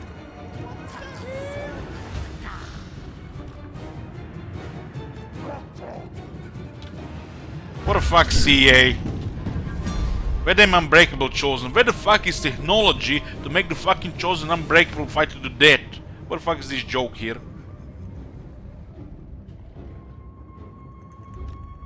How that president guy said for Fallout 3? Incompetence, incompetence. Why is it so hard to create a technology to make things more lore friendly? The Chaos scene is supposed to be some of the best. And they just died to the bottlenecks, like... They just make really good in the bottlenecks, made really bad. Melee is already really punishing. When the units don't even have the proper stuff, you know, it's even worse.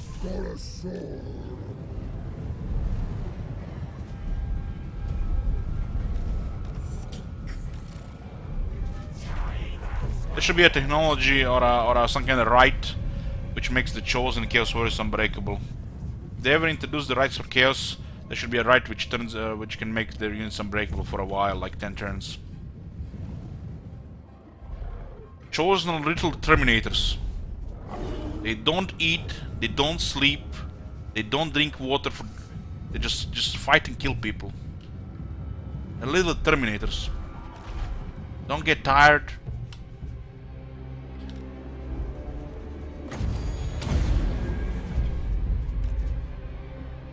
And they get terrified in their run.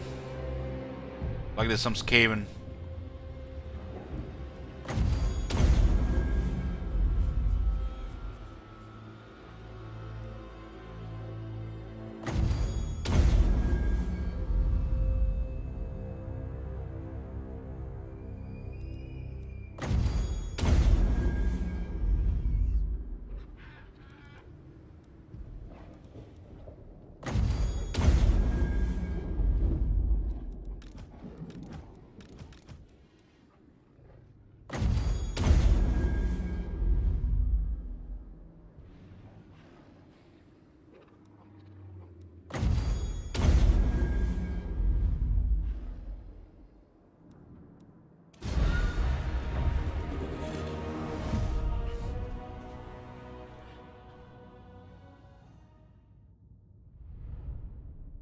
Feet are cool, but which lord has the best pants?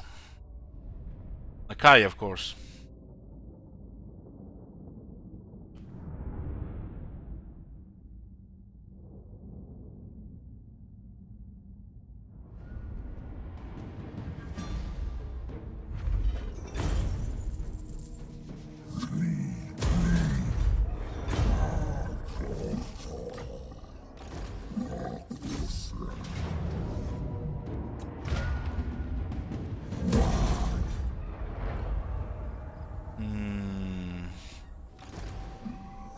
I don't like this, we might get even destroyed. And I'm gonna do it. I think it should be moderately safe to cross through the sea. Send a hero ahead of us.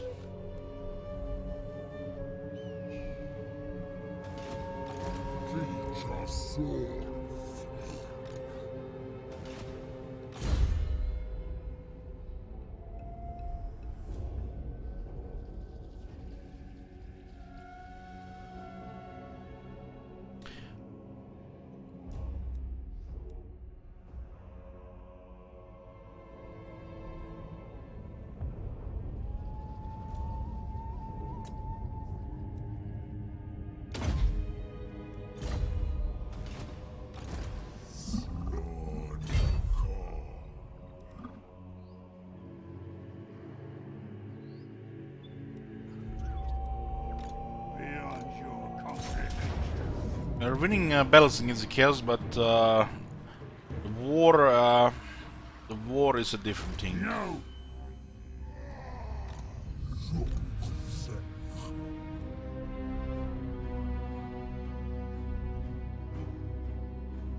It's gonna be really bad if Itza gets destroyed.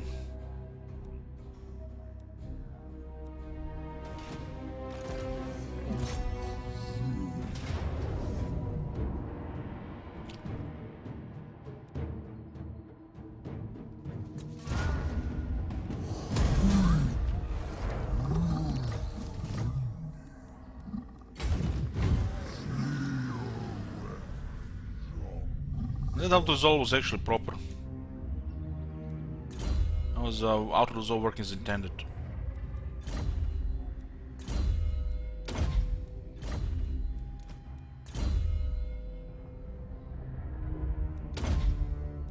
Fix that bug already. What the fuck? What if I misclick and I cannot reset skill points?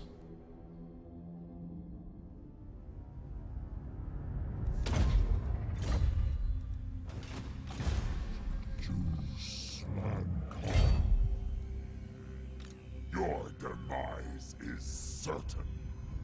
Come sack. Get that, boys. Our demise is certain. What's that replenish for that? 19%? 19%.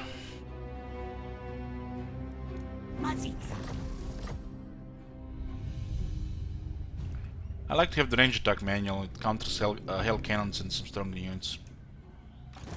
King Chief is by far the best on the Stegadon. If you make a stompy army, just rushes into the enemy, just, you know, shock army, the ancient Stegadon is better.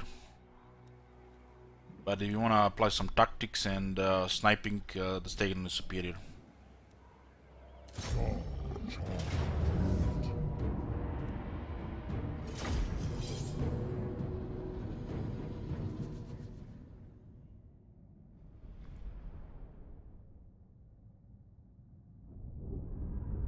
Battle of Emo Elf was here. They're gonna sing song about this battle.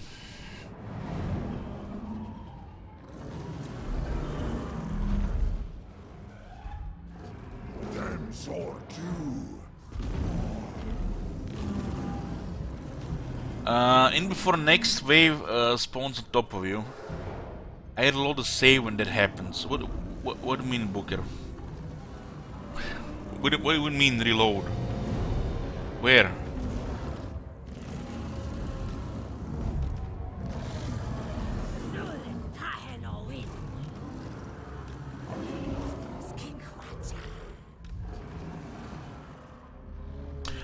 Misclick. Ah, yeah. I guess that makes sense. But a sword. Eltiron, Charon. We need still a couple of rings for the Carnosaur.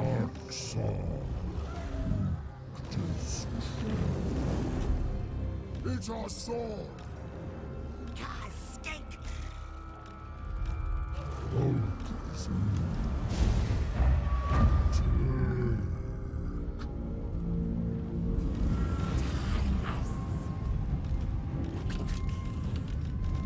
It's a pretty straightforward army. Heroes, Retorians, Bastillons of Ravage, Crystal Temple Guards. Just have pretty simple setup. I named Saurus Carvetan after you.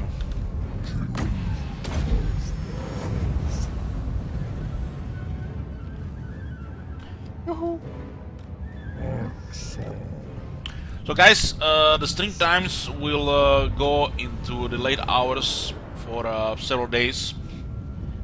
I'm gonna be spending probably a week in the ship schedule, so you can probably expect. I mean, I guess since we could play Path of Exile at the beginning of the day, but I don't want to play Path of Exile at the beginning of the day. I mean, it's not like anybody watches it, so I guess we play it before 12, and then we have Warhammer close to the prime time.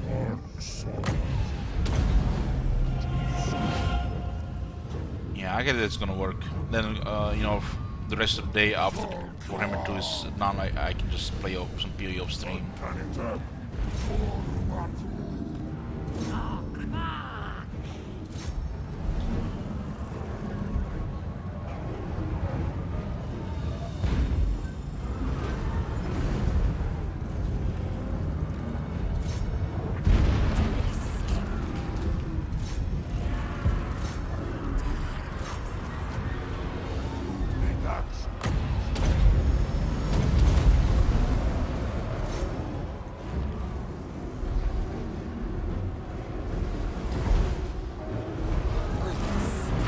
What is the best function for having a Dread Sword in order to take Carnosaur second? It's a massive unit that has more health and damage.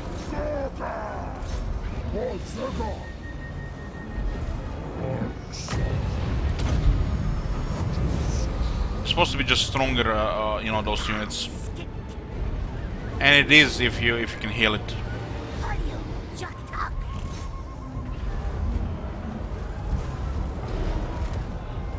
Just saw how they're getting poisoned and they're losing 20% damage, which is massive.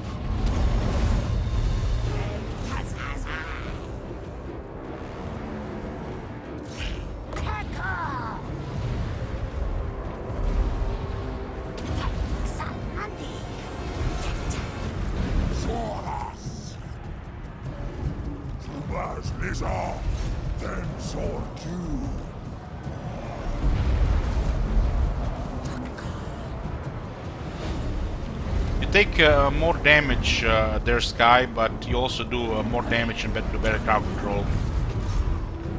That's pretty much gonna be the main difference. If you have regrowth, it's fine. If you don't have regrowth, use the other ones.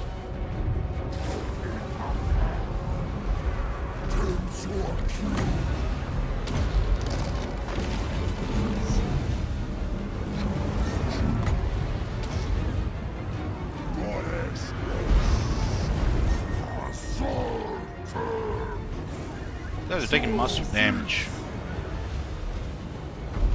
7 Chaos Knights and the artillery shooting.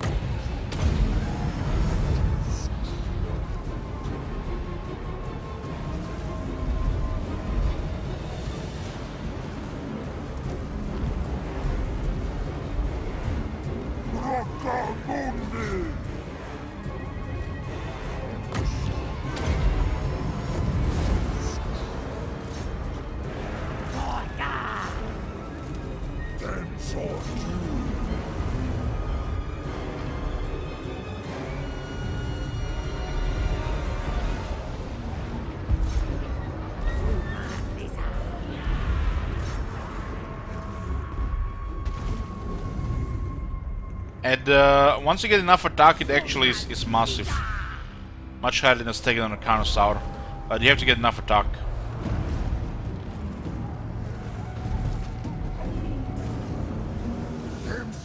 And if you have healing, it's gonna be just better. So you get more value from healing. You get massive value from healing if you have the Resorians in the army. So pretty much makes the Life Lord Slan actually by far the best lord for the Lisbon.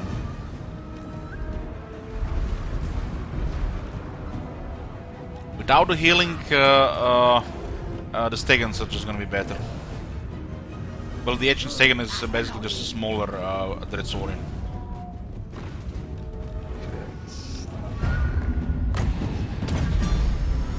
You have Life Lore, Dreadsorian for sure. Without the Life Lore, it's a little bit underwhelming.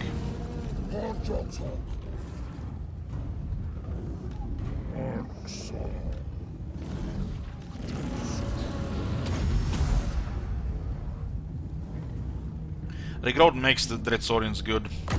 Not Dreadsorian. Dreadsorian does not make Dreadsorian good. It's the Regrowth. It's actually quite average unit. Size, it's a huge weakness.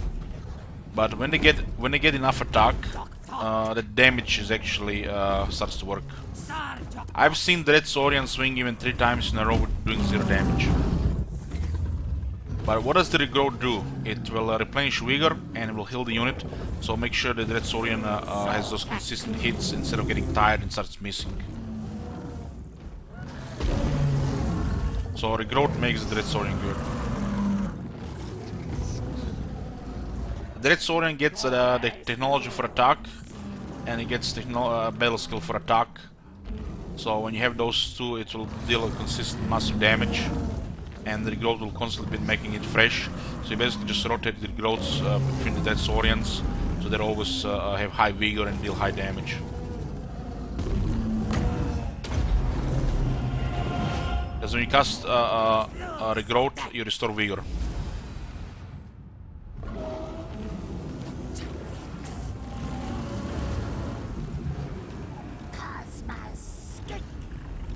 So Slan with a lot of life covers the Dreadsorian weaknesses. And you get attack from the ranks, battle skills, technology, and it's massive damage. We don't have the attack yet here or the damage, but this gets even higher. The Dreadsorian can attack in a succession, so it can deliver even 3 hits in a short time, which you can do with 2000 damage. Just pay attention to the attacks when they get massive damage when they get massive attacks chance. You see this attack here, 62, and you can still get higher than this. You can get another 13 attack, 14 attack, another 14 attack. And when you have such high attack, when there's a succession of attacks, and it's just massive damage. We've seen a unit of Chaos Knights lose half health in a couple of seconds.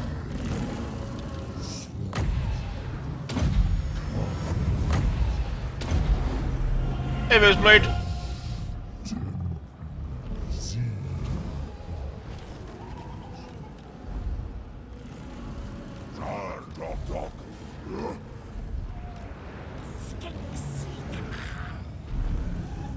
Last week fucking sucked. Flu is horrible.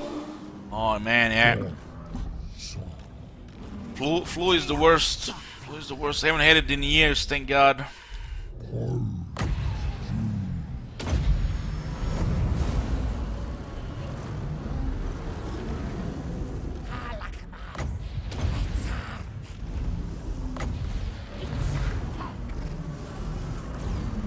Are you sure it was the flu? No. Maybe it was the Skaven plague.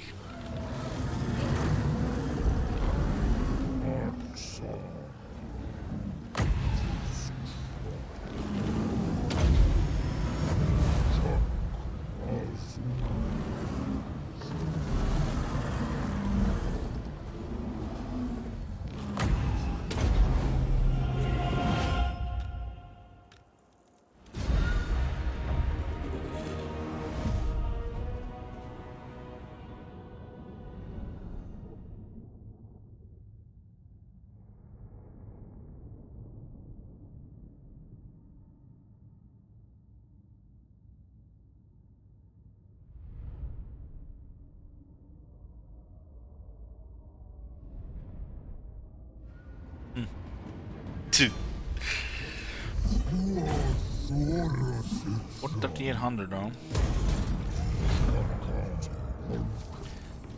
I mean, the list been pretty fun. Very fun. This campaign was long coming. No. Your demise is certain. We still need a hunt leader for 12 weapon strength and 8 attack for the Dreadswordians. This one gives them a little bit more toughness and charge.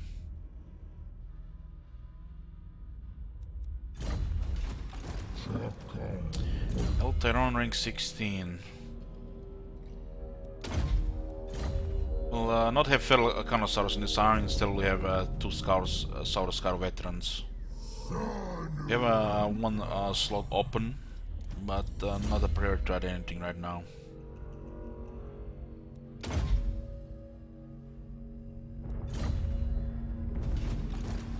We could destroy this army here as well.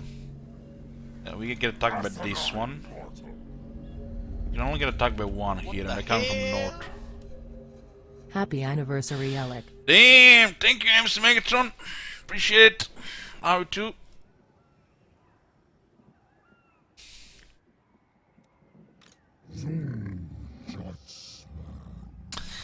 Caesar says, I managed to avoid the flu, but the Gwent ladder gave me cancer. God damn. Didn't get some relics going with that? You know, recommend some vodka. Vodka. Any will do.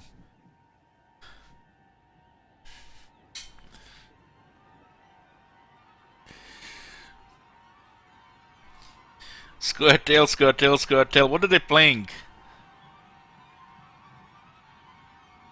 This is the one with the deal 1 damage and then get the broken signals out. The whole deck is going for value.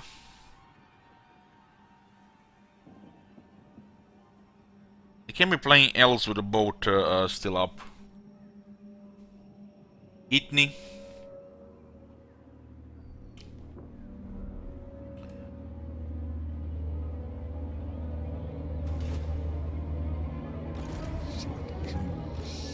Yeah, I have an Eaton deck myself, shit wizard. Don't hate. I haven't been playing much in the last 2 days. Been spending too much time in PoE.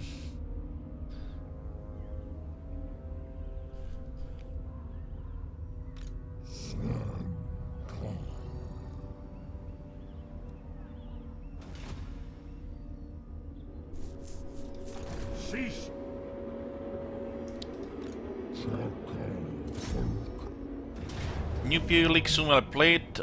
Probably, yeah. I've been actually considering to try the Metamorph for the remaining days before the new league, since I haven't played it. See, you know, how to go approach the duelist, and might even be okay, you know, just to, you know, get a little bit experience on the tree down there. Everything will transfer to the solo self-found standard eventually anyways. I progressed quite far on the Atlas on the solo self-found already.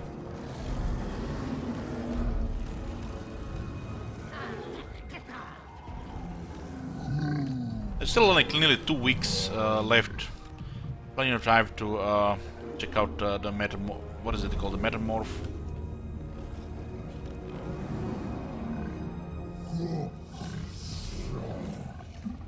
Probably would play the same character in Delirium as well. The solo self-found on standard can be played at any time. LHPE guild win. On self-found,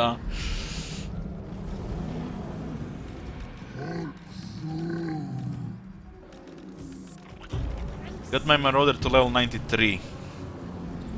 Did a lot of bit progress off stream yesterday with the Atlas.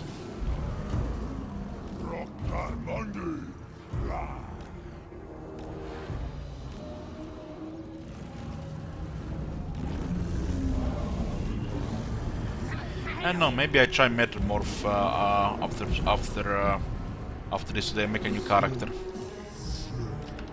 The Marauder is not going anywhere.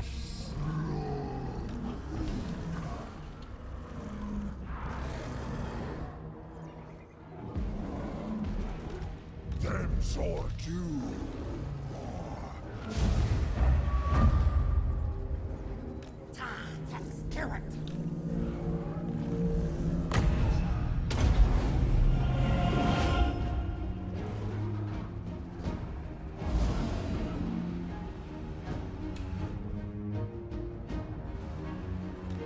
Los.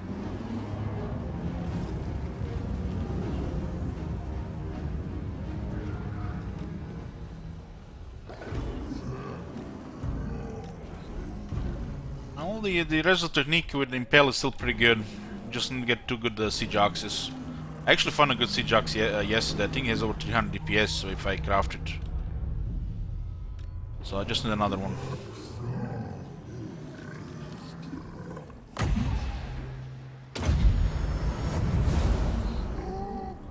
I could always, you know, go for that Blade Storm and swords as well, but I still haven't found that sword. It's self-found, you know, you have to find stuff. You really have to find stuff.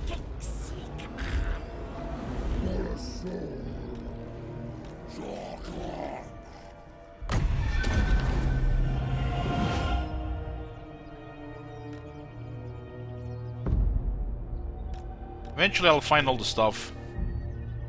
The GG jewelry, armor, all the carry materials to get into that as well.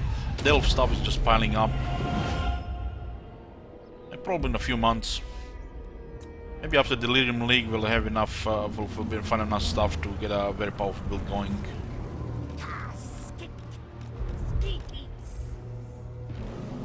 Thank you now. Summoner Castigator tends to be my default league starter. Well, I'm not surprised there are waves, but you know me, I'm more a Marauder duelist ranger guy. Haven't dabbled in the north side of the tree in many years.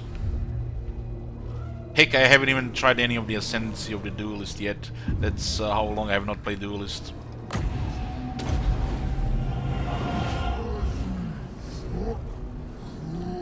No, I'm strictly self-found Pine Templar. That's the way I'm gonna be playing PoE. Don't wanna get addicted with the trade again. Trade, it feels like cheating, you know, just get whatever you want. This feels like very more rewarding. Much more rewarding. And I can drop it anytime I want. Since it's solo.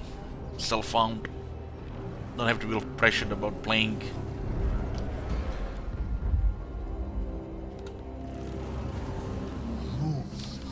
Holy shit, those two Hell Cannons actually doing massive damage there. We can use these Armored Red Saurians to tank the Hell Cannon shots.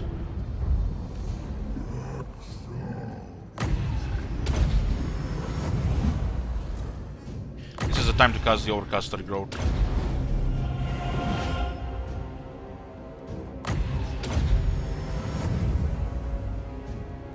I did play a Summoner Waves Blade when the Mjolnir was going crazy. Maybe you remember. I did have some meme name at the time. This has been so many years ago. In the age of when the Wind Reaper was still high and the Mjolnir was going crazy.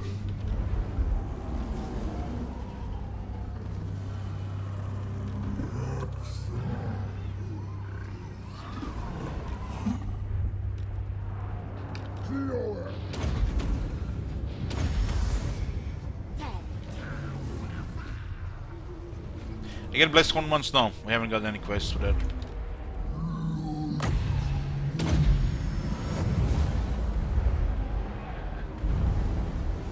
As pretty much the last time I played the Witch, the Mjolnir was OP. Not really into spellcasters that much, but they added some really cool stuff.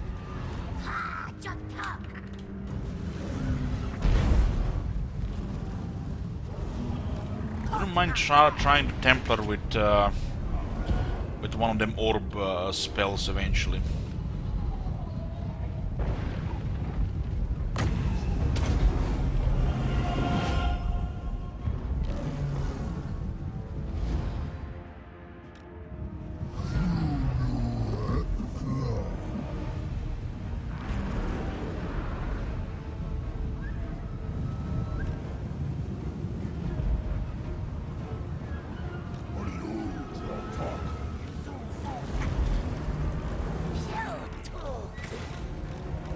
Hexoatl.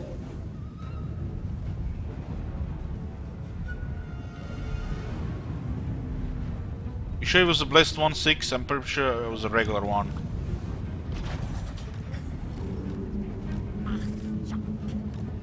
But you might be right.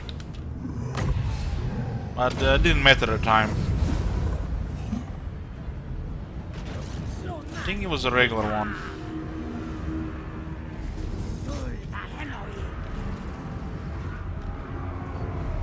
No, that was not the blessed horn one. It was the blessed the spear riders. Fairly sure it was the spear riders. Not the horn ones, the blessed one.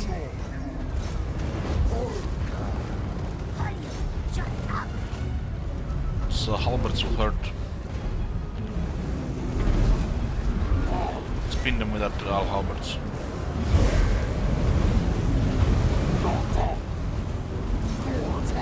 We have Diva for attack. We'll slow their attack as well.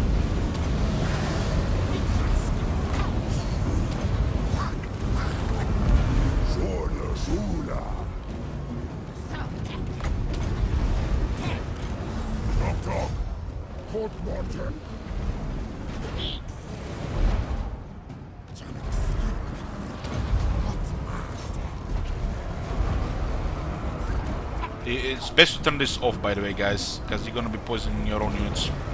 You lose too much damage. A primarily melee faction, their fire at will is garbage. Most of the time. Unless there's nobody around, always turn it off.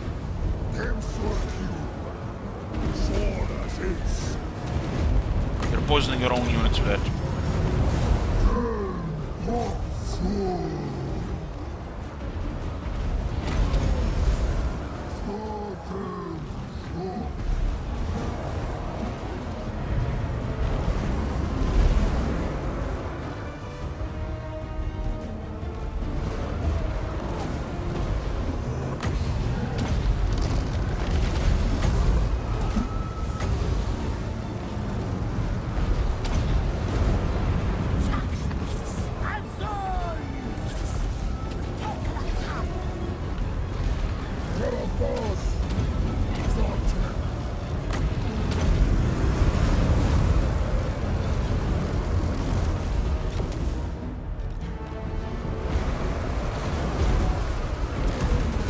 Surprisingly, this unit is not even taking that much damage. It's a halberds here.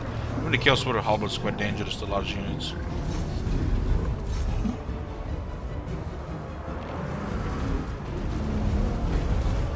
They have stronger bonus than Temple Guards against large.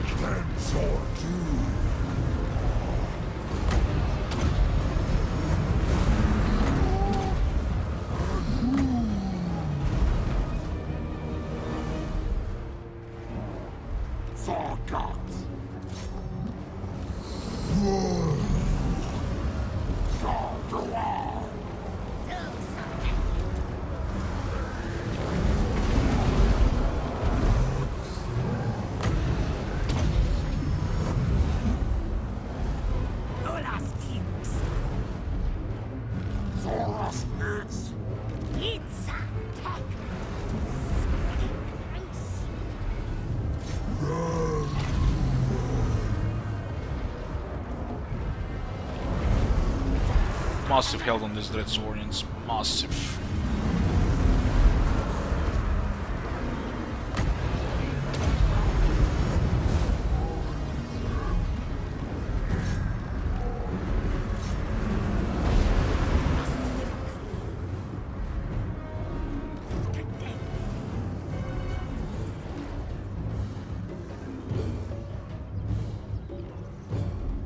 Them sword too.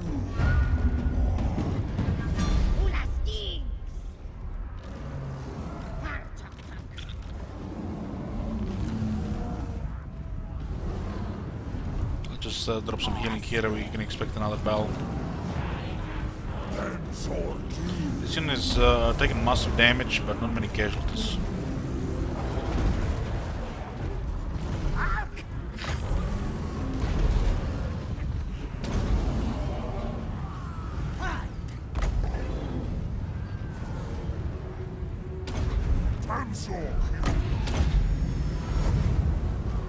Blitzer!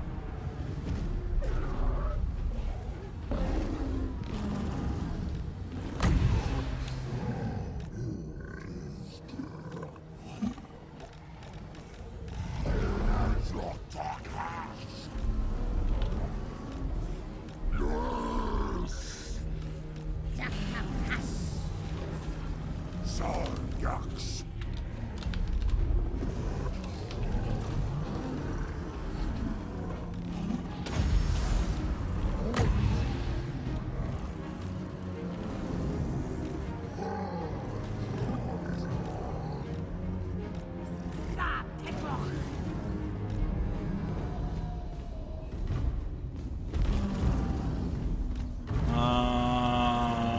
On auto X, do the variants have missing limbs? I don't think so. Not for the. I think only goes for the zombies and skeletons that missing limb stuff. It's our soul!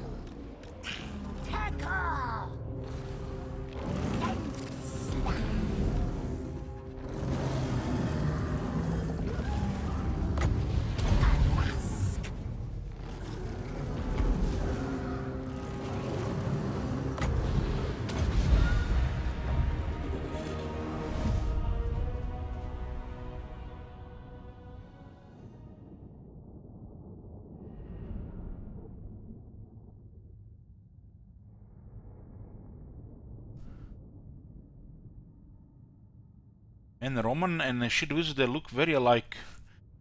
I always imagine a Roman being a blue frog.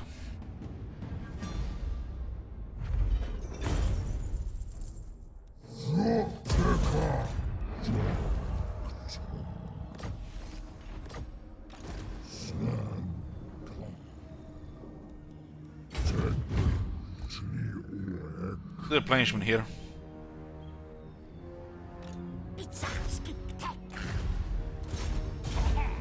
So many ruins to search in Ultron. So many ruins.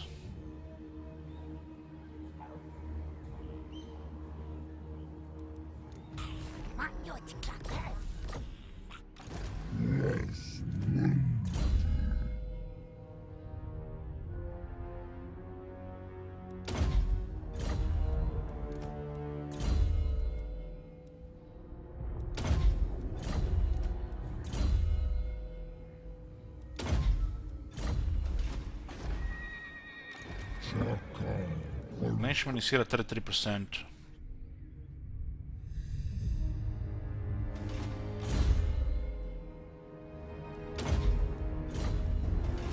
I think the command for the follow is how long. Question mark how long.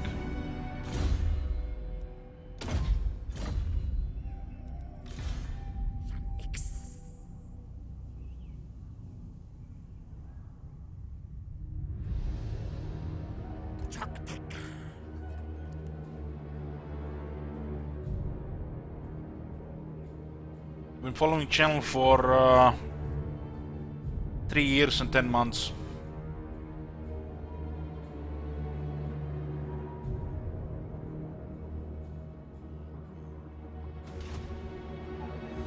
If I click on your name, I can actually see it.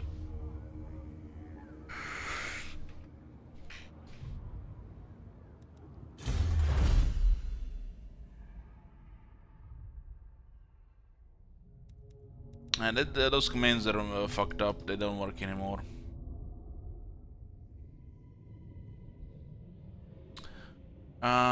Profit margin has been following for 3 years and 9 months.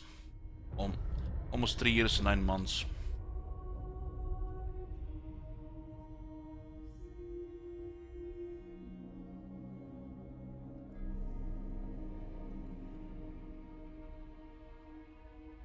Yeah, you can click your name to see. Command is outdated. Going towards the replenishment here.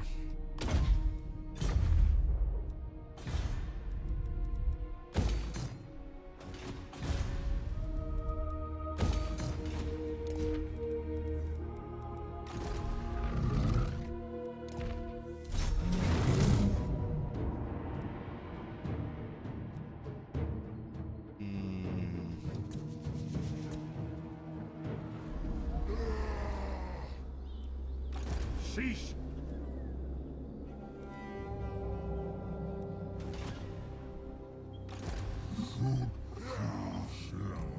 Need to make these movements here right now. 35 settlements, we lost 3 in the last few turns. What the hell is going on here? Let's look at the chaos here. Beyond your comprehend. If the Calfrans don't stop them, this is gonna be really bad here.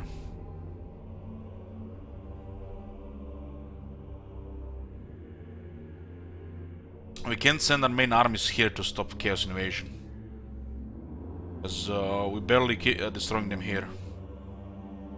And when the Ultron Chaos crosses the sea, well, Very well. these guys will still be alive for a few turns.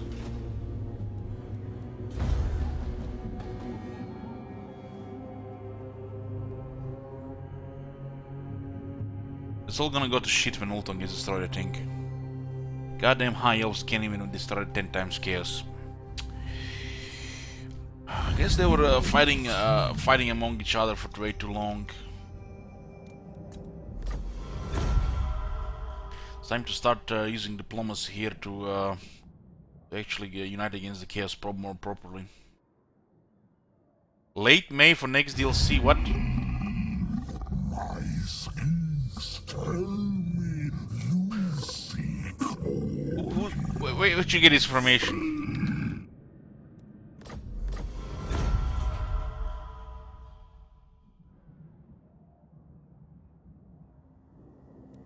We need to get all the money we can get.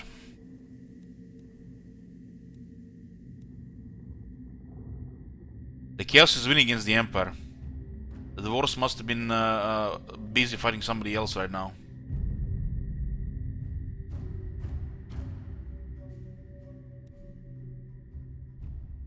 Booker give you the insider info? Ah, okay. In Booker we trust.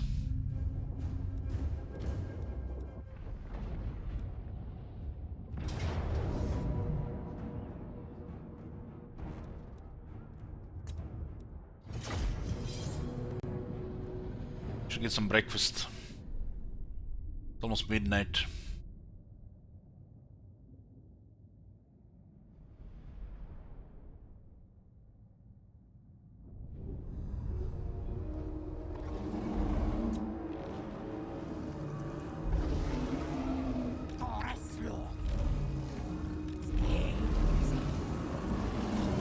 As long as we have money to afford 3 armies, we should be somewhat okay.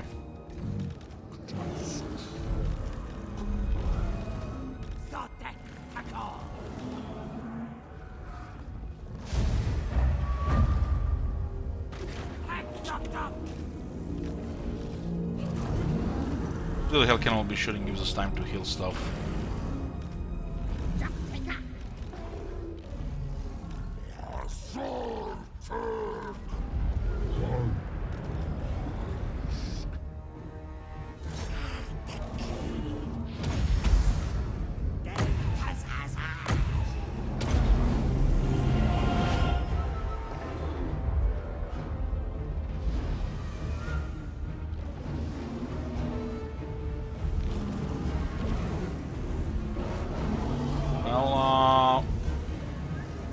I think you have underestimated the numbers of the 10 times chaos English cake.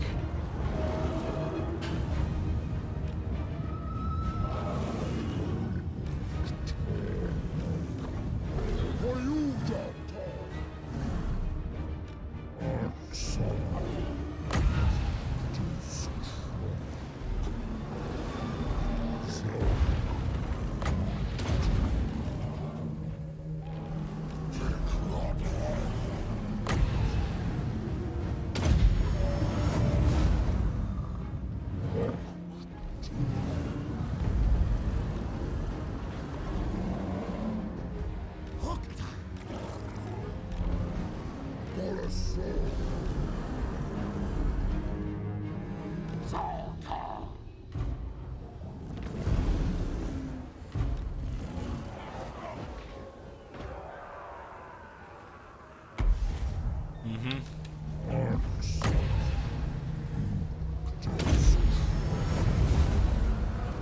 you don't stop them in the first wave, they're actually pretty strong.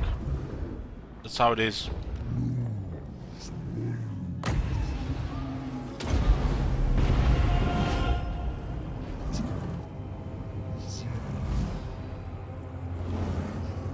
And we have to rely on the Empire and the Dwarves stopping the Warriors of Chaos. Because we can't send armies north. Our Warriors of Chaos doing winning against the Empire. It looks like the Dwarves are not helping.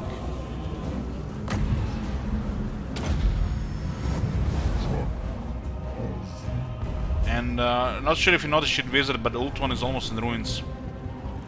You're gonna get fucked by the next wave.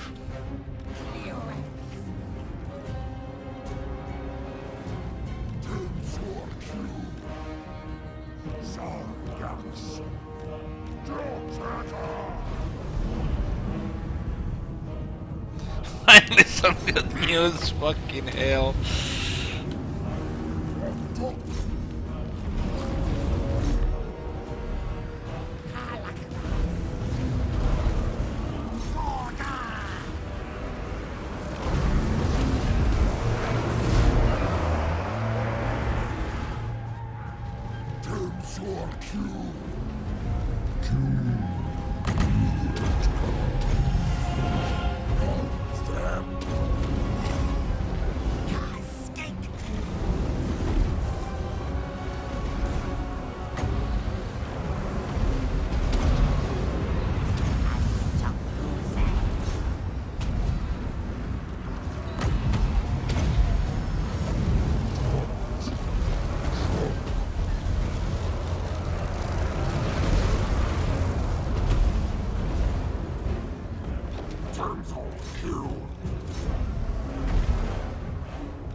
Sun needs a little bit of help here.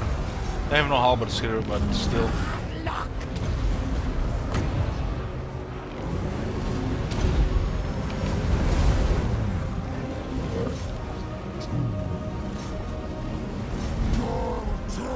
There's a halberd unit here.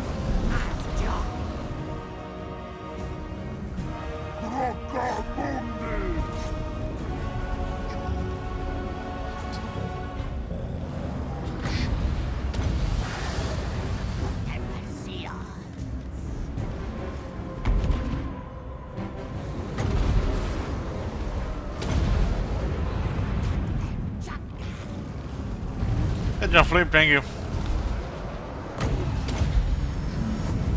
Albert's killing the Dreadsaurian here.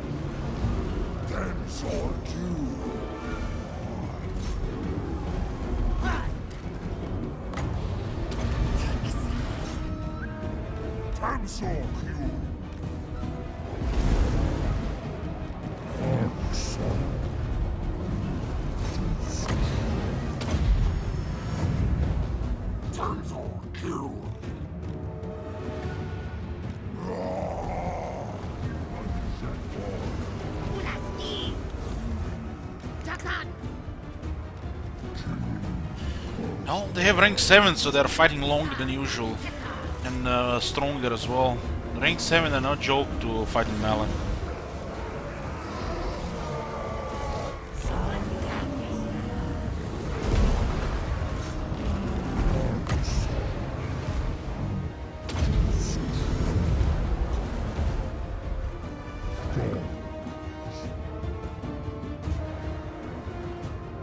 Take merge.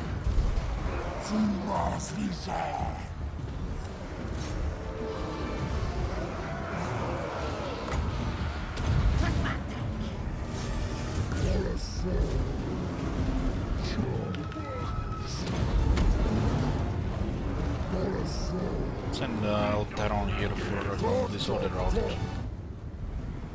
What's the leadership? I did a little bit extra damage in the large stuff here.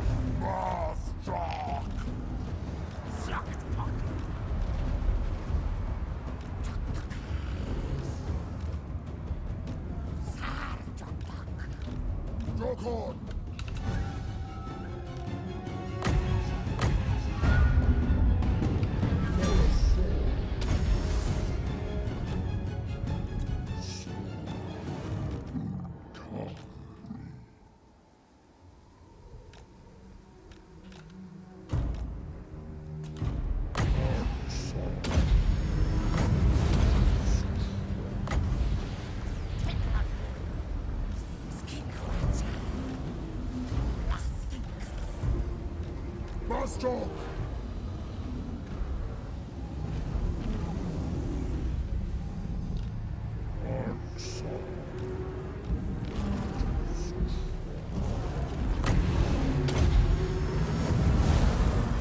35k hours? It's not possible, I mean. 35k hours.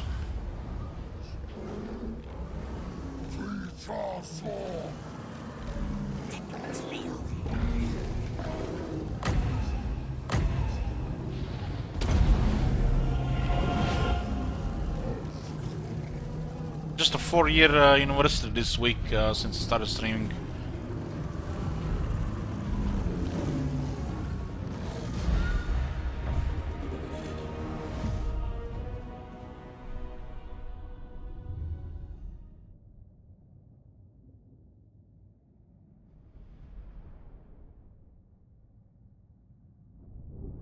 Yoo-hoo! I mean, we destroyed several armies in the pretty much same turn with Roman. This is still the same turn. The army is still looking good for another fight. Yoo-hoo!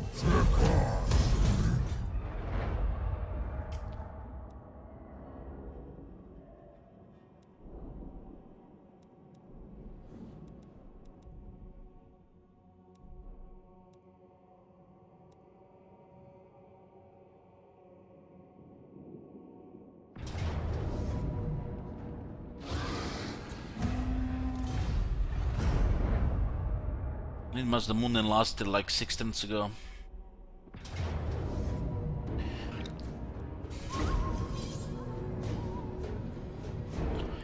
Let's get some food.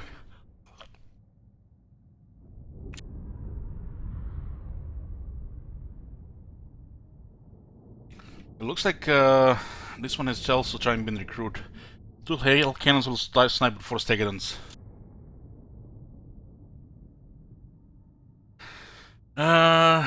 Marcona says, about time you got back, Elich. About time you got back. I had 3 grandkids during the AFK break. God damn, man, your family's so procreative, Marconas.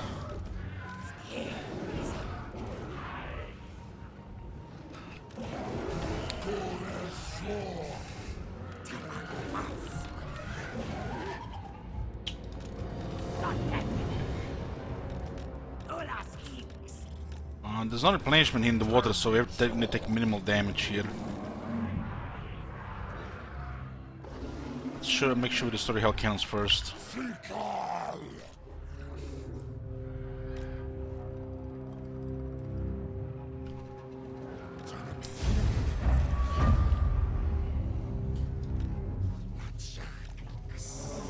There's 4 Stegadons, so we'll be shooting.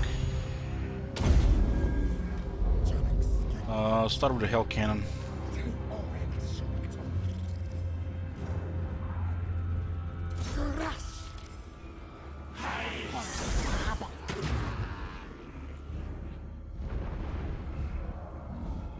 It's about 11 shots, I think, to destroy that hell cannon.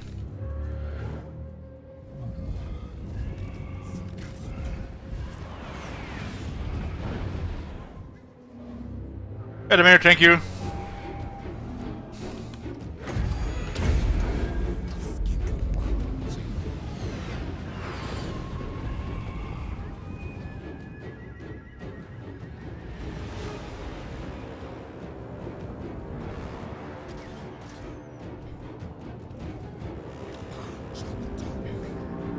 Still moving, you know.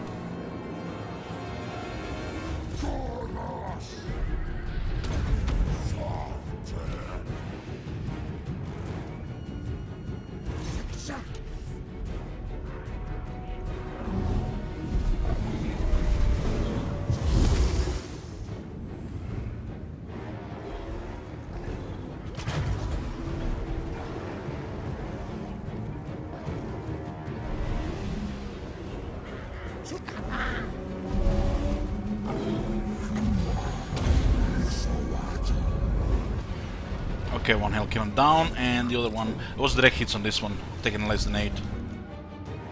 And this one is almost destroyed, yeah. Hell cannons down. We can send for the Temple Guards. The hell cannons counter Temple Guards, so we have to disarm as fast as possible.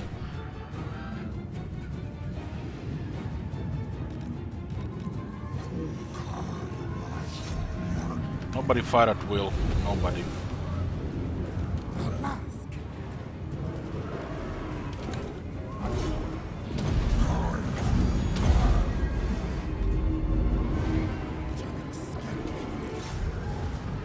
You can shoot a giant a bit.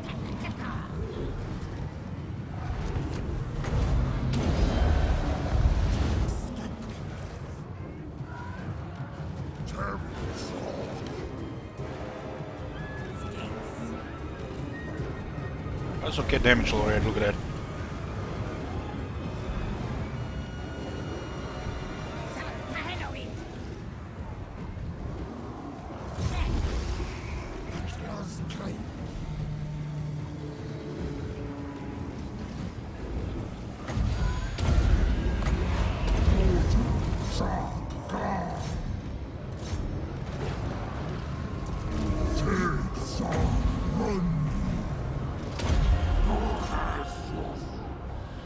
Chaos Knight's got shot a couple of times, 12 Knight's dead.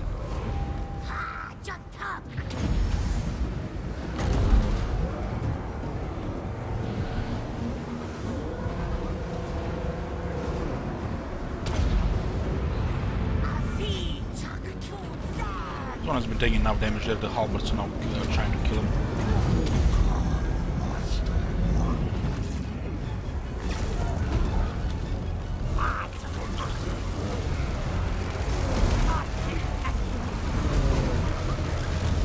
That was a sweet laser.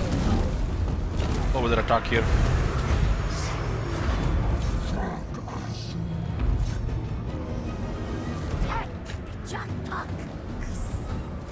Get rid of their attack.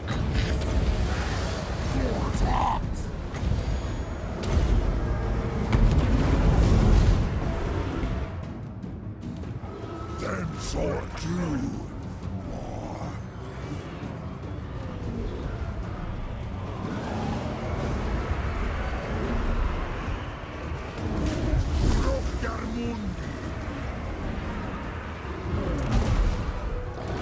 Engine of the Gods, yeah, Prophet and the Warlock.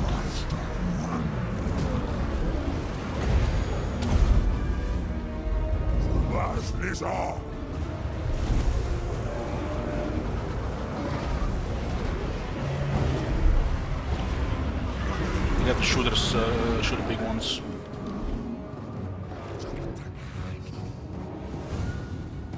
Nearly all the Chaos Knights got killed here. And definitely they kill 5. He got shot like 6 times by the bolt before the melee started.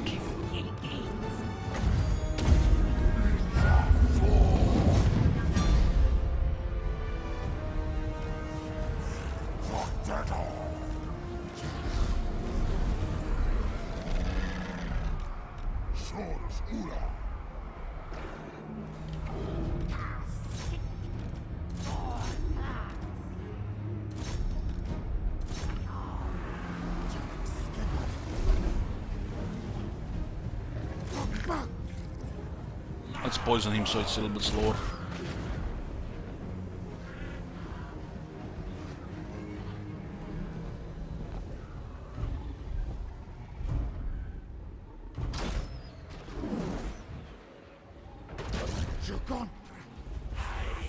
Yoo-hoo!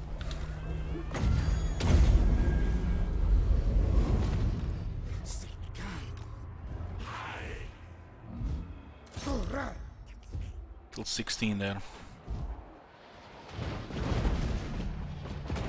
It's hard to miss a giant, but there's a massive health.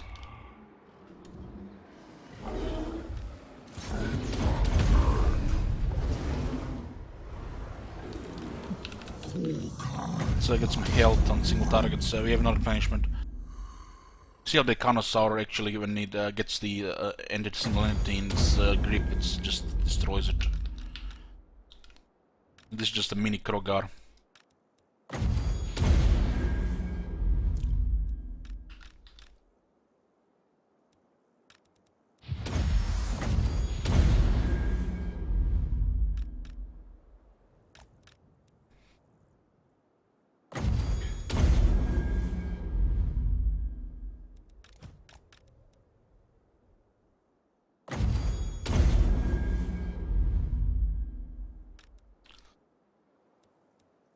As they flee, we just get some healing done. I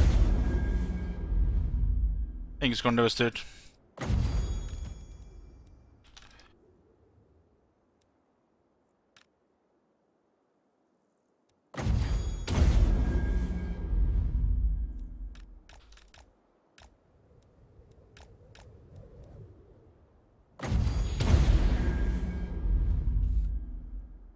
We have to cross the sea, so we need more help in these units. Who knows how much chaos is on the way.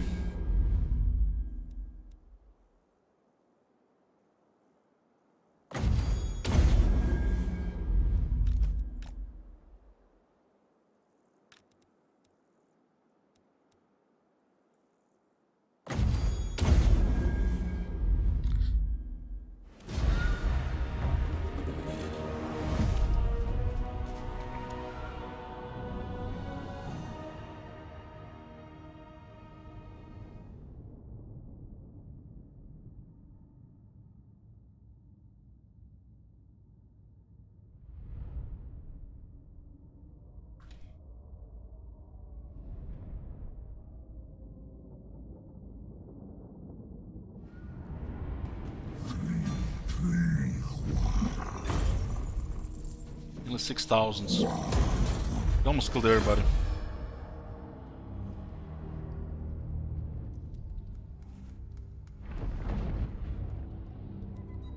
And Cetra is losing pretty bad here.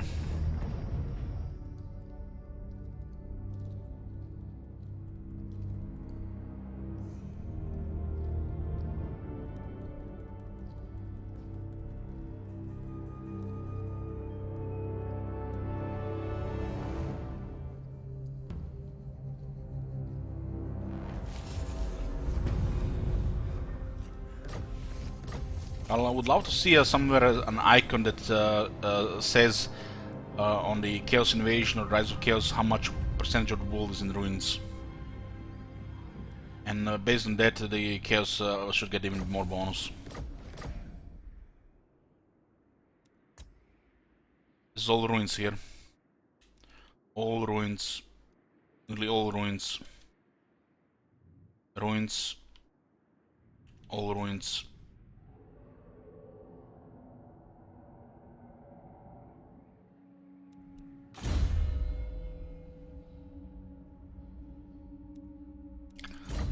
Get the hunt leader.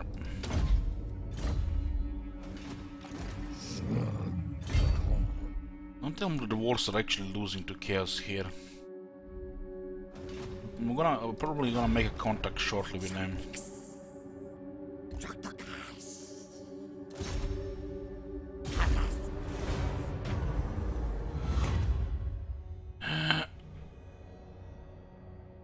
Looks like it's red. And has to be at the bottom then. The anvil. Anvil here and anvil there. What's the adjacent to the anvil? Arrow? Ooh, can we put it in on a King Chief? Double barrel on Scotty?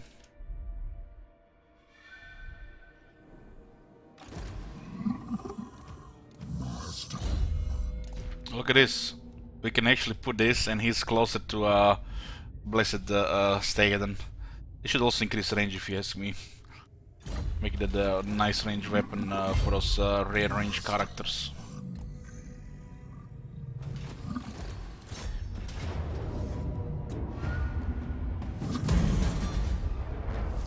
We have to cross the sea.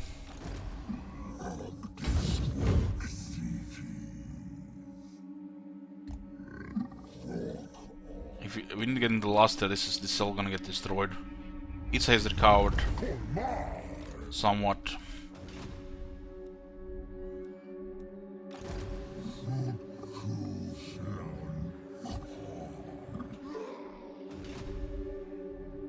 Man, if only Algon could recover, but they're gonna be dead in a few turns. This is pretty bad. All ult unraised. Econ lock.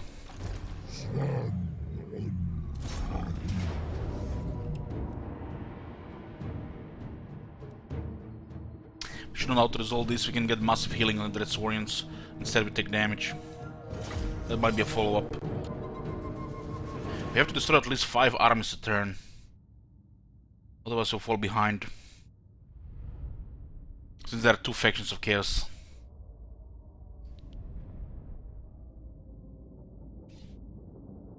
Lastria right now below the Paholax is fucked.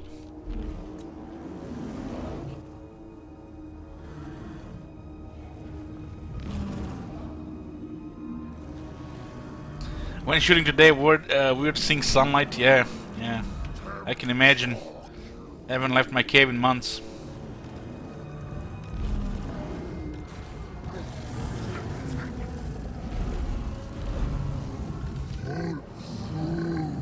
How many do I have? 4.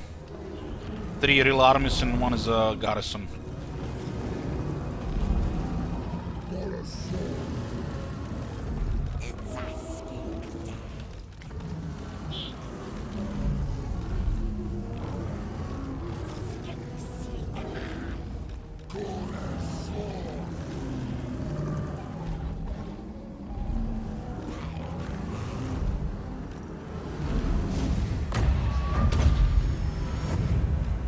What do we shoot here? Halberds, yep.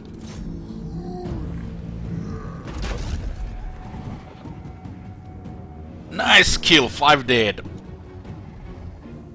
Nice shot.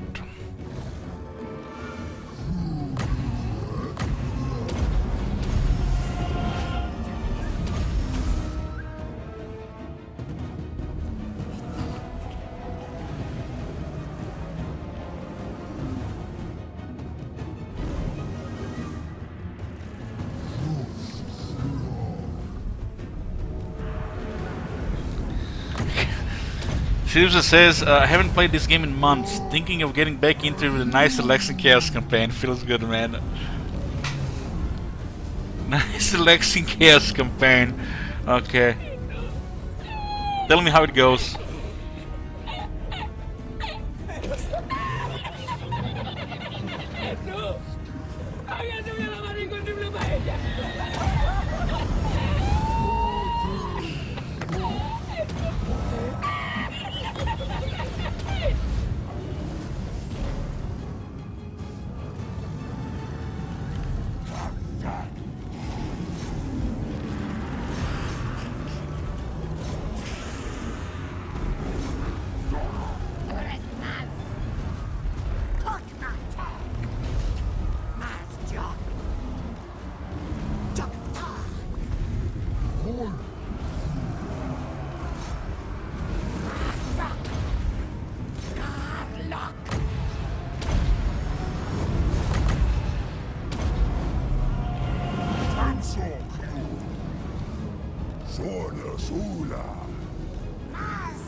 we actually have the weapon to slow them down and catch them.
Another point hunt leader, stronger Saurians.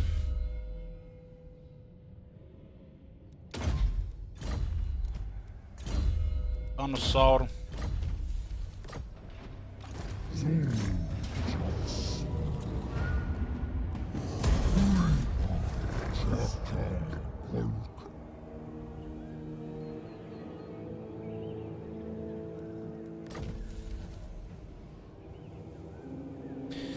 Chaos Campaign Dispatch. Let's see what that link is.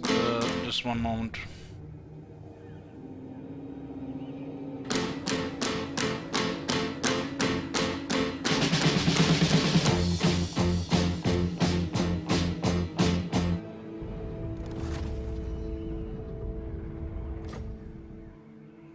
Okay. Okay.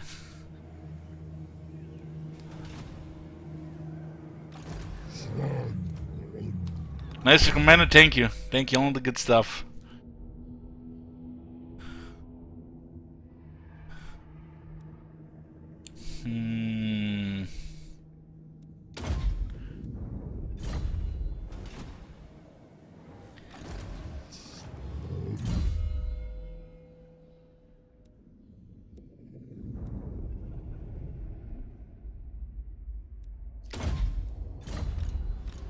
I think not. It looks like it's Chaos Invasion. This one is from Rise of Chaos.